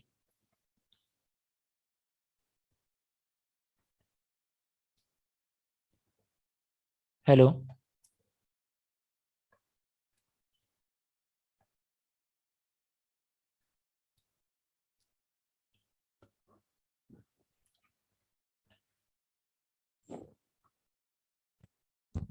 एक मिनट।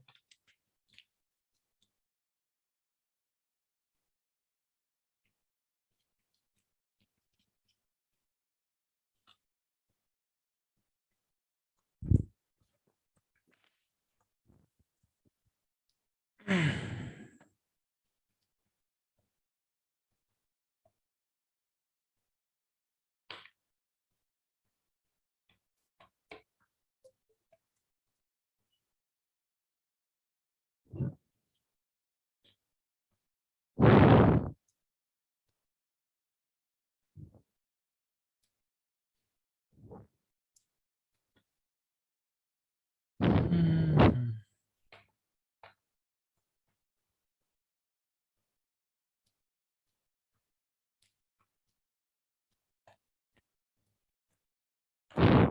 सही। मेरा बोर्ड बेसिकली रुक गया था वर्क करना। खैर, इसको हम कोर एरिया में रखेंगे, क्यों? क्योंकि ये इजी है और हम इजीली इस चीज़ को रिमेंबर कर सकते हैं, कोई इसमें ऐसी टेक्निकल चीज़ बहुत ज़्यादा नहीं है, या ऐसी चीज़ नहीं है जो कि हमें आगे जा कर के हम भूलने का हमें खदशा हो ज़्यादा। सही है, तो इसे फ़िलहाल हम कोर एरिया में रखेंगे। कॉन्ट्रैक्ट एक्ट आपको जो डिवाइड किया गया है वो दो हिस्सों में डिवाइड किया गया था, पहला एसेंशियल, दूसरा परफॉर्मेंस। सही है, अब एसेंशियल और परफॉर्मेंस में आ क्या कह रहा है?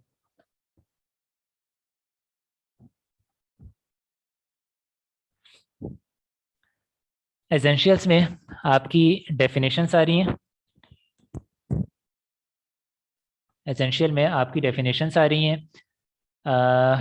कुछ बेसिक आइटम्स हैं जैसे कि एक्सेप्टेंस, ऑफर, कंसिडरेशन, इन चीज़ों के क्या मानी है, टर्म्स के कुछ अंडरस्टैंडिंग है।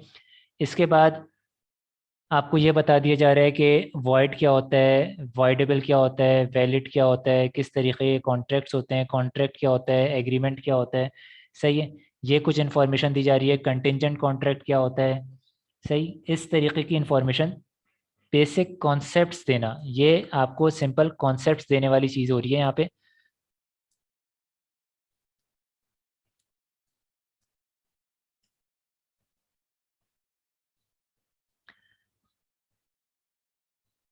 एसेंशियल्स में, परफॉर्मेंस में आपकी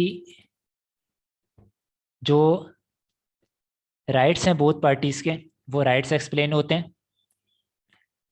परफॉर्मेंस किसी कॉन्ट्रैक्ट की कैसे हो सकती है, ब्रीच कैसे होता है, ब्रीच पे कॉन्सिक्वेंसेस क्या होते हैं, ऐसे कॉन्ट्रैक्ट्स जो कि ऐसी रिलेशनशिप्स जो कि कॉन्ट्रैक्ट नहीं है लेकिन स्टिल एग्जिस्ट करती हैं।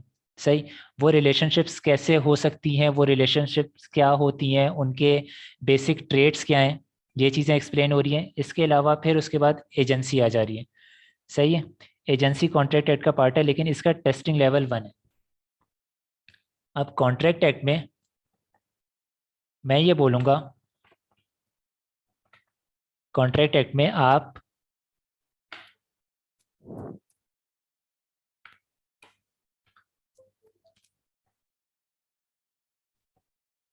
अगर एजेंसी को हटा देते हैं, सही है, तो ओवरऑल जो बाकी कॉन्सेप्ट हैं कॉन्ट्रैक्ट एक्ट के, आपका वो कोर एरिया है। जो दूसरे कॉन्सेप्ट हैं कॉन्ट्रैक्ट एक्ट के, वो आपका कोर एरिया है।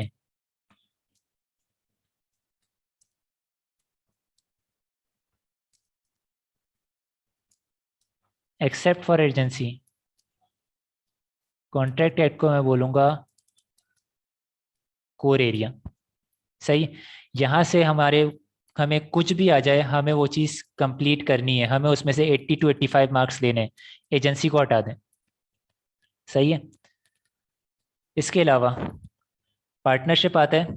पार्टनरशिप ऐसा है जिसपे टेस्टिंग लेवल तो आपका 1 है, टेस्टिंग लेवल पार्टनरशिप पे तो 1 है,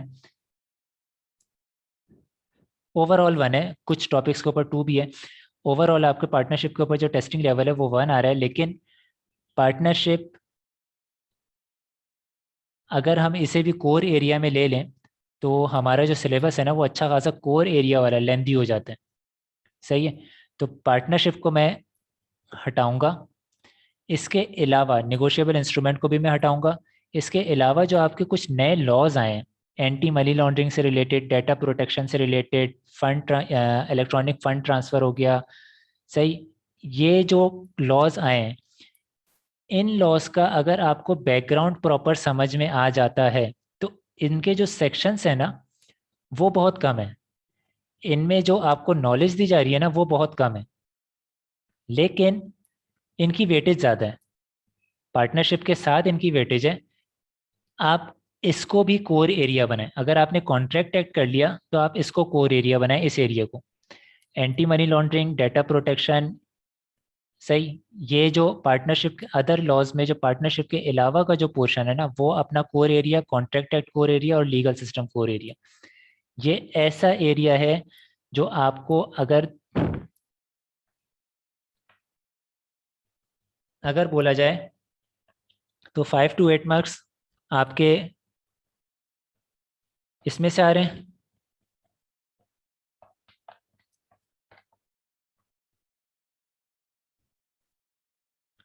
5 to 8 मार्क्स आपके लीगल सिस्टम में से आ रहे हैं। तकरीबन 45 to 50 मार्क्स, 45 to 55 मार्क्स आपके पास कॉन्ट्रैक्ट एक्ट में से आ रहे हैं, जिसमें से आप एजेंसी को हटा देते हैं तो ये मार्क्स आपके तकरीबन बन जाएंगे अराउंड 40। सही है। 40 और 5 मार्क्स अगर हम लीगल सिस्टम के रख लें तो ये 45 हो जाते हैं। सही है।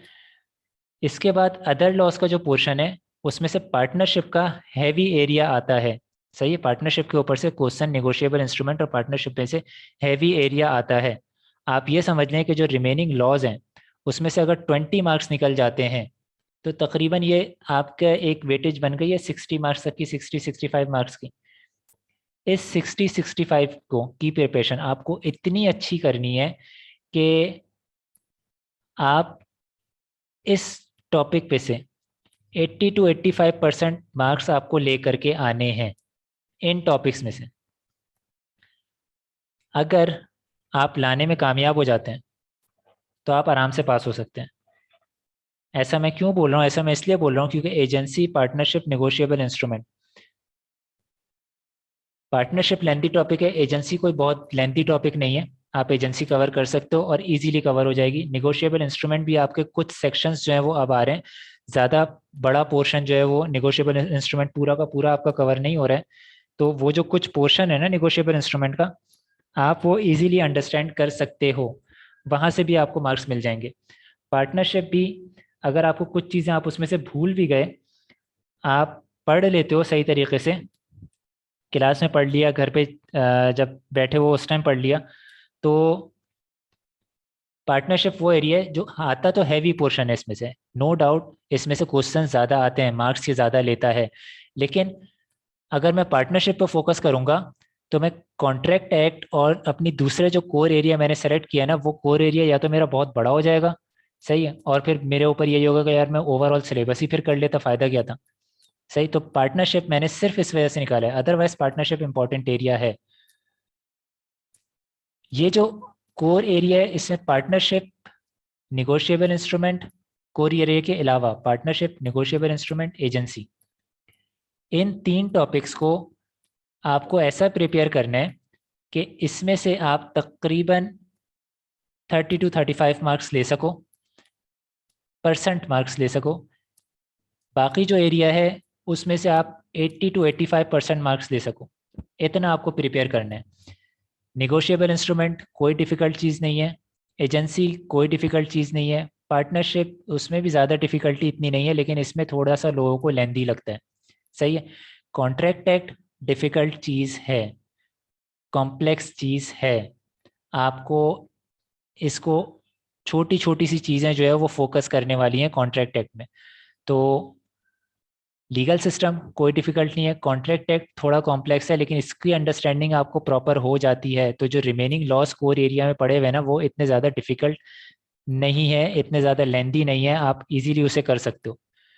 तो हम जो लेकर के चलेंगे अपना कोर्स, लेके तो हम पूरा चलेंगे, लेकिन मैं ये बोलूँगा कि आप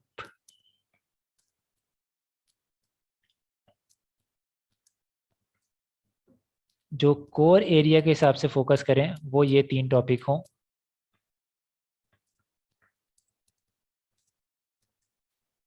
legal system, contract act, other laws other than partnership plus negotiable instrument. हम निगोशिएबल इंस्ट्रूमेंट जब पढ़ेंगे ना तो आपको अंदाजा हो जाएगा ये कोई डिफिकल्ट चीज़ नहीं। कॉन्ट्रैक्ट एक्ट में एजेंसी, एक्सेप्ट फॉर एजेंसी। सही है।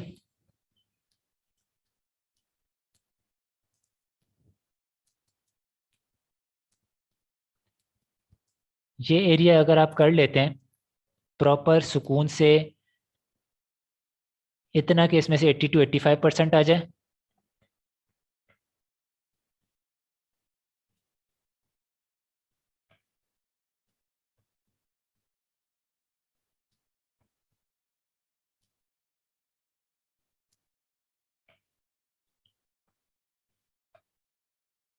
पेन बार बार रुक रहे हैं।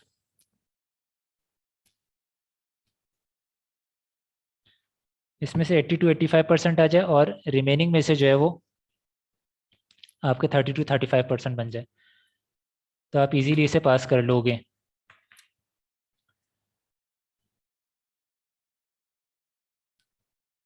मैं एक काम करता हूँ,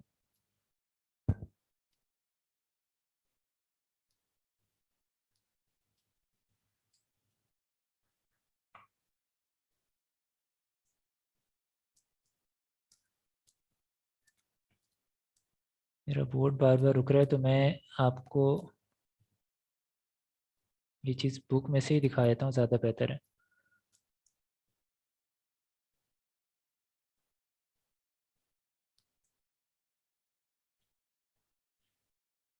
सही है।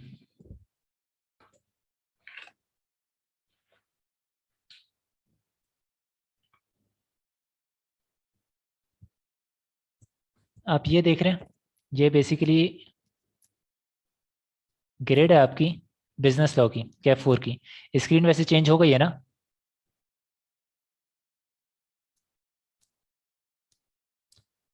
कैफ 4 की ये ग्रेड है, आप देख लो प्रोफेशनसी लेवल यहाँ पे हर जगह P2 ही है। हमने जो ओवरऑल कैफ के लिए सेलेक्ट किया हुआ है, सिर्फ यहाँ पे P1 आ रहा है। सही है। Explain basic concept of laws related to anti money laundering data protection, blah blah बला जो भी है। टेस्टिंग लेवल इसका T3 है। T3 का मतलब, टेस्टिंग लेवल T3 का मतलब इसकी वेटेज ज़्यादा है। 25 मार्क्स, मैक्सिमम 25 मार्क्स पर टॉपिक मिल सकता है। और ऐसे भी अगर हम यहाँ पे वेटेज देखें तो इस सेक्शन की जो वेटेज है वो 35 to 52 मार्क्स है। सही, लेकिन इस 35 to 52 मार्क्स में आपकी पार्टनरशिप जो है वो कवर है ऑलरेडी। सही, पार्टनरशिप और निगोशिएबल इंस्ट्रूमेंट इन 35 to 52 में कवर है। आप ये समझ लें पार्टनरशिप और निगोशिएबल इंस्ट्रूमेंट में से मिला करके आपके पास 25 to 30 मार्क्स उसमें से आ जाते हैं। रिमेनिंग जितना भी होगा वो यहाँ से आ रहा होगा। सही, आप 20 मार्क्स तकरीबन आप यहाँ से एक्सपेक्ट कर सकते हैं, MCQs और नैरेटिव क्वेश्चंस दोनों के मिला करके। अच्छा, MCQs से रिलेटेड भी एक चीज़ मैं बता दूं। जब से MCQs इंट्रोड्यूस किए गए थे कैफ में, बच्चों को बड़ी खुशी है कि MCQs हैं वो इजीली सॉल्व हो जाते हैं। ये याद रखें, MCQs इजीली सॉल्व होने वाली चीज़, ये अगर आप जहन में रख के जाते हैं ना कि MCQs हैं वहाँ पे तो ऑलरेडी कुछ आंसर्स दिए हुए होंगे, उसमें से एक को हमें सेलेक्ट करना है। चार जो हैं वो ऑप्शंस अवेलेबल होंगी,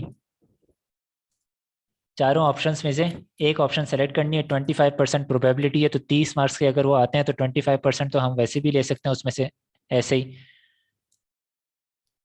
सही है, हम बोल सकते हैं ये। जबकि अगर हम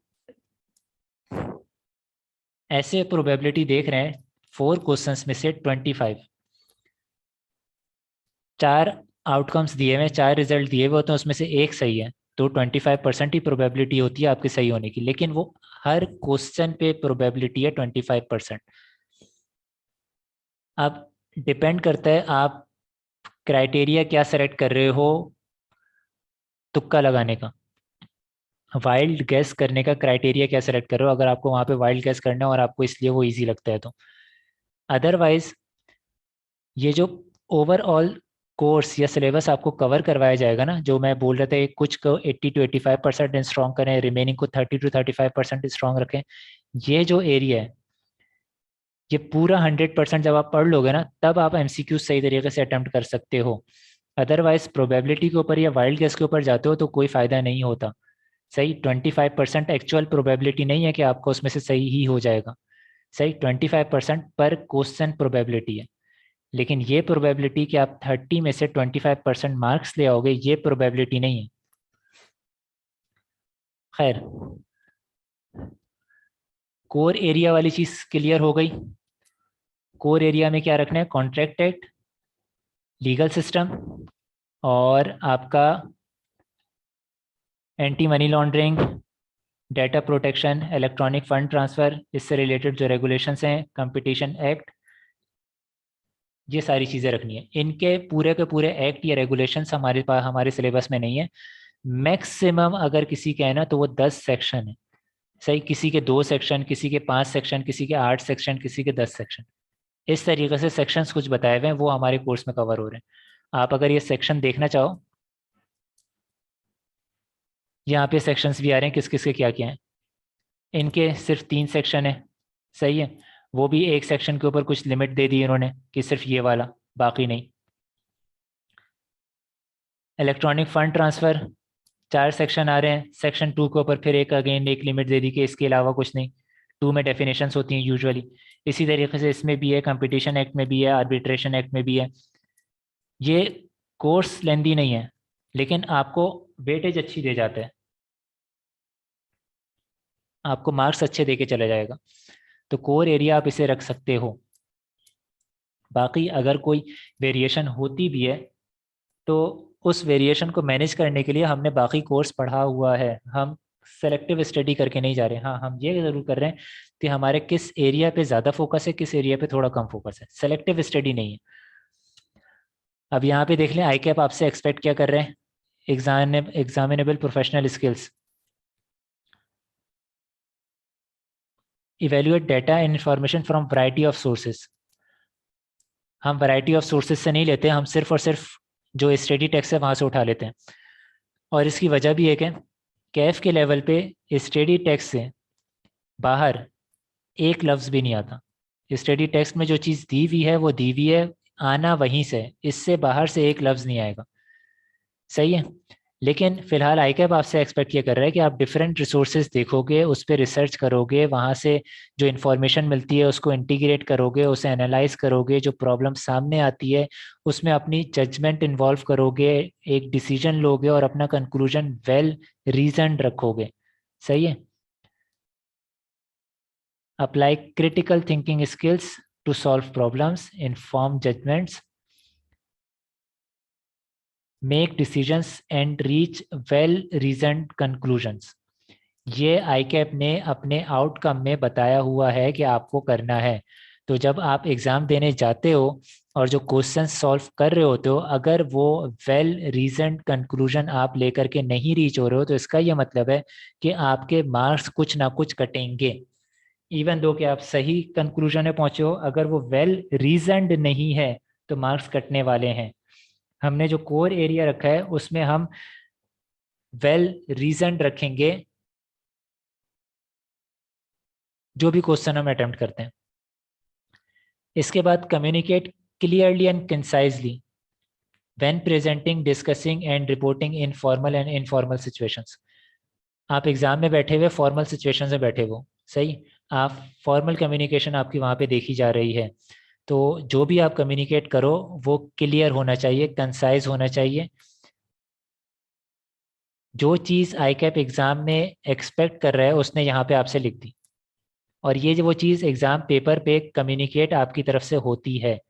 अगर आपने प्रॉपर प्लानिंग की हुई है एग्ज़ाम अटेम्प्ट करने से पहले, प्रॉपर प्लानिंग की है कि मैं इस एरिया में स्ट्रांग हूँ, इस एरिया में वीक हूँ, इस एरिया को क्वेश्चन है पहले उठाऊंगा, और मैंने क्वेश्चंस ऑन पेपर सॉल्व किए हैं, मैंने सिर्फ ज़बानी सॉल्व नहीं किया, मैंने सिर्फ और सिर्फ ये नहीं किया कि मैंने क्वेश्चन पढ़ा और सामने वाले को बता दिया कि हाँ इस पे ये लॉ अप्लाई होगा और ये ऐसे होगा।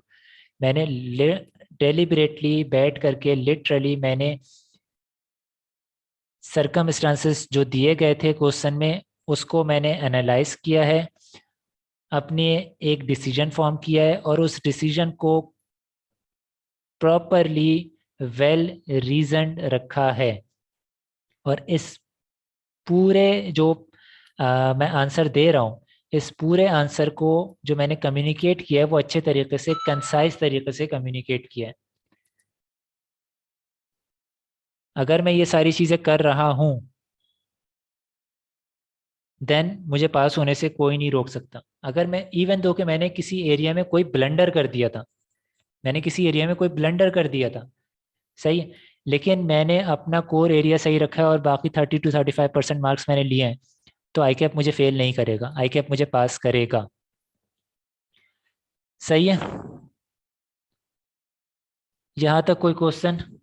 हमने ग्रेड देख ली, हमने ओवरऑल अपनी स्ट्रेटजी स्टूडेंट की क्या होनी चाहिए, क्या मैं रिकमेंड कर रहा हूँ, वो स्ट्रेटजी हमने देख ली।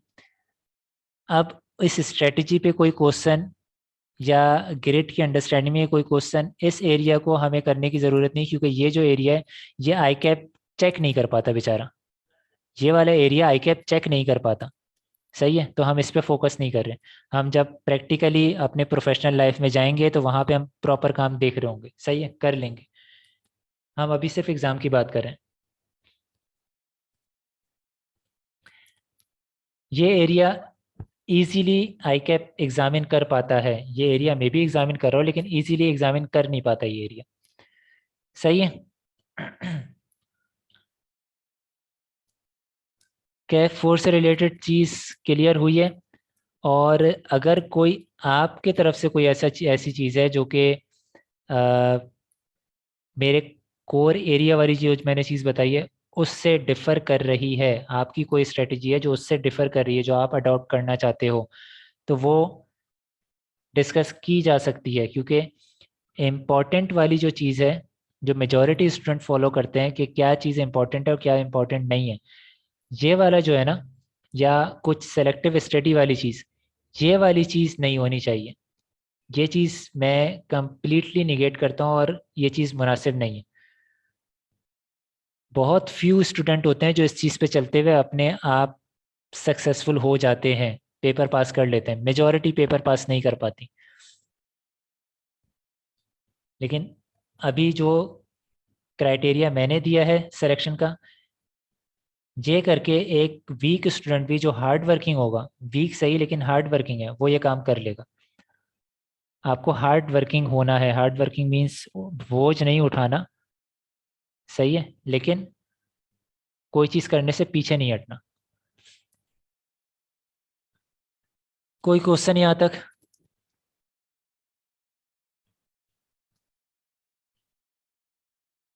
अगर यहाँ तक कोई क्वेश्चन नहीं है तो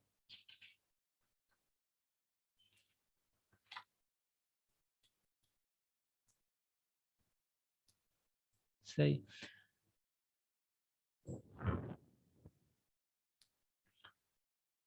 हम एक काम करते हैं,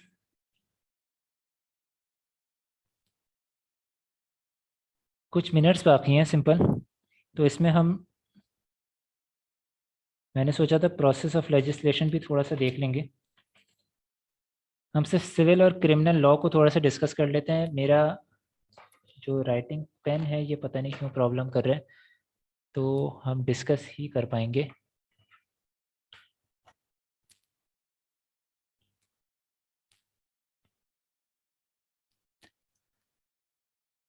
अच्छा, स्टडी मटेरियल ना, कैफ लेवल पे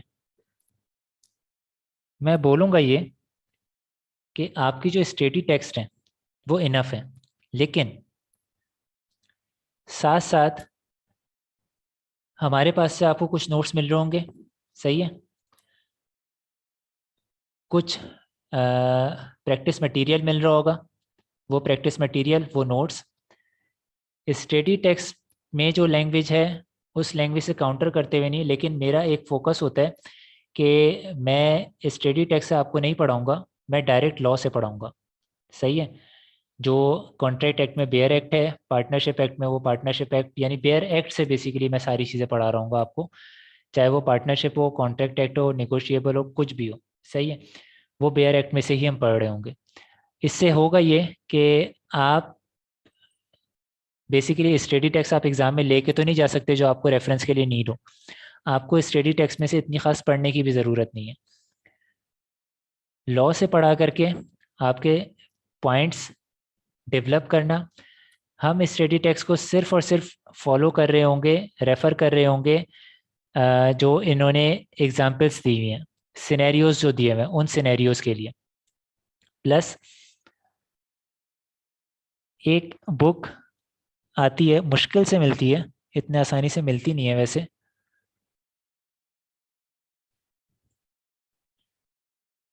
शुक्ला की। सही है, मर्केंटाइल लॉ की आती है, बिजनेस लॉ की। शुक्ला की एक बुक है, ये अगर मिल जाए किसी को तो ये बेस्ट है। अगर ये मिल जाती है किसी को तो ये बेस्ट है, क्योंकि यहाँ पे इसमें जो सिनेरियोज दिए हुए हैं ना, इन majority of cases I cap वही सिनेरियो एग्जाम में पूछता है। आई कैप वही सिनेरियोज एग्जाम में पूछ रहा होता है, और उसी के सिनेरियोज आपको स्टडी टेक्स्ट में भी नजर आएंगे। सही है। आई कैप खुद से बना करके नहीं लेता, वो किसी ना किसी बुक से उठा रहा होता है, ये देख लीजिएगा। रेयरली शायद कुछ उसके अपने बनाए हुए हों, कुछ हो सकता है। वो यूजुअल वो ये करता है कि सिनेरियो वहीं से उठाता है, नाम चेंज कर देता है, थोड़ी सी चीज़ आगे पीछे करेगा और उसका काम हो गया। सही है। तो जब आपने सिनेरियो ऑलरेडी बुक में देखा हुआ होगा कि ये सिनेरियो है, इसका ये आंसर है, आपने बुक में वो आंसर देखा हुआ होगा, वो कंक्लूजन आपने बुक में वो रीच किया होगा, आपने खुद प्रैक्टिस की होगी, जब वही सिनेरियो आपके पास एग्जाम में लिखा हुआ आ जाएगा सिंपल डिफरेंट नाम के साथ, आप इजीली रिप्रोड्यूस कर सकते हो चीज़। आपको एग्जाम में बैठ के सोचने की ज़रूरत नहीं होगी कि मैं इस क्वेश्चन को कैसे किसी से रिलेट करूं। सही। कौन सा लॉ इस पे अप्लाई हो रहा है, आपको ये सोचने की ज़रूरत नहीं होगी।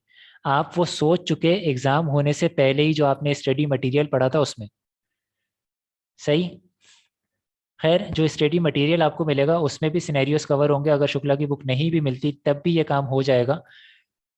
सिनेरियोज हम फोकस करेंगे ज़्यादा से ज़्यादा आपके पास हो करने के लिए, ताकि एग्ज़ाम में जब कोई सिनेरियो आता है तो उस वक्त आपको कुछ सोचने की ज़रूरत या कुछ प्लान करने की ज़रूरत ना हो। आप बस देखें और आपको पता है हो कि भाई यहाँ पे तो सिर्फ नाम चेंज करके वही वाला सिनेरियो दे दिया जो मैंने वहाँ पे ये टॉपिक पढ़ते हुए सॉल्व किया था। सही है। तो हमारी स्ट्रेटजी या स्टडी मटेरियल कुछ इस टाइप का होगा। फोकस नॉलेज देना भी है, एग्ज़ाम पास करना भी है। एग्ज़ाम के पास किए बगैर आपका फ़ायदा नहीं है, एग्ज़ाम पास किए बगैर आपका फ़ायदा नहीं है।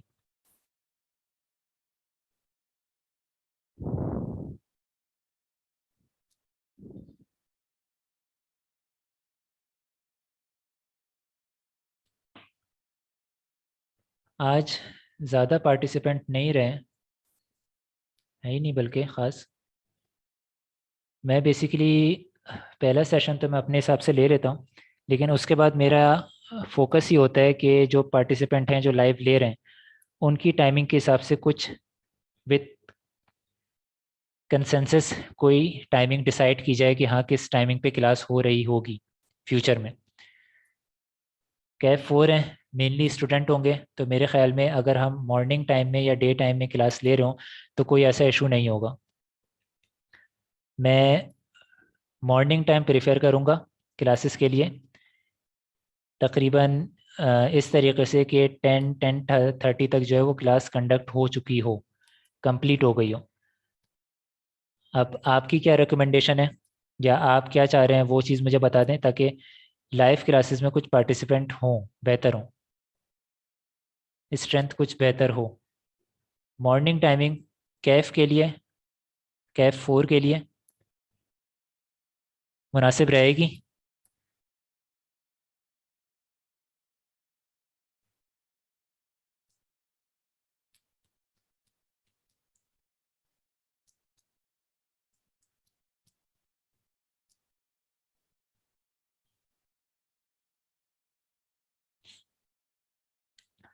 लेकिन लाइव अटेंड करने के कुछ बेनिफिट्स होने चाहिए ना, जो लाइव हैं उनको ज़्यादा बेनिफिट मिलना चाहिए। अगर सिंपल ग्रुप पे बात कर ली जाए तो ये चीज़ मुझे इतनी मुनासिब लगती नहीं है। जो पर्सन एफर्ट कर रहा है उसे ज़्यादा प्रिविलेजेस मिलने चाहिए।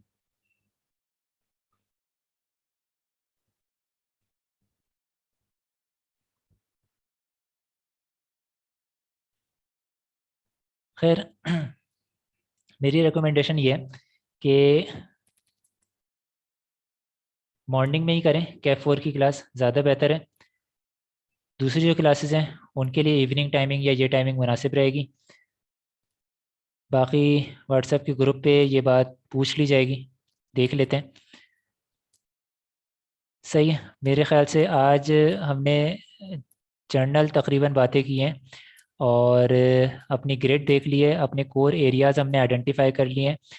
मेरी स्ट्रेटजी ये रहेगी कि तकरीबन वीकली एट लीस्ट 5 क्लासेस होंगी।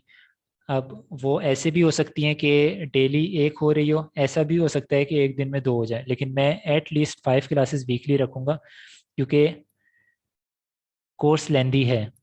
सही है, कोर्स लेंदी है, कॉन्ट्रैक्ट एक्ट अच्छा खासा टाइम लेगा, और बाकी चलें इतना ज़्यादा ना भी ले, लेकिन कॉन्ट्रैक्ट एक्ट अच्छा खासा टाइम लेगा हमारा।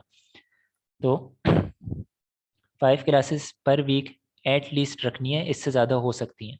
सही है, और हर क्लास ऑन एवरेज 2 आवर्स की होगी, लेकिन कोई क्लास ऐसी भी हो सकती है जो 3 आवर्स प्लस जा रही हो। सही है, डिपेंड करता है कि हम किस लेवल पे पहुंचे हुए हैं और हमारा कोर्स कितना रहता है। कोर्स की एक्सपेक्टेड ये है कि 2 मंथ्स का बोला गया था, तो अगस्त 15-16 तक ये चीज़ कंप्लीट हो रही होगी। सही है। तो खैर, अभी इसे यहीं पे रखते हैं। मेरे ख्याल से सिविल और क्रिमिनल लॉ का भी बाद में नेक्स्ट सेशन में ही देखते हैं। जो प्रोसीजर है, लीगल सिस्टम, हम उसी में स्टार्ट करते हैं और देखते हैं। सही है, कोई क्वेश्चन अभी तक?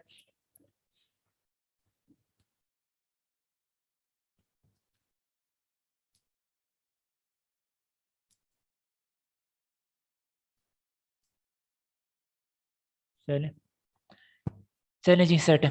ओके, अल्लाह हाफिज़।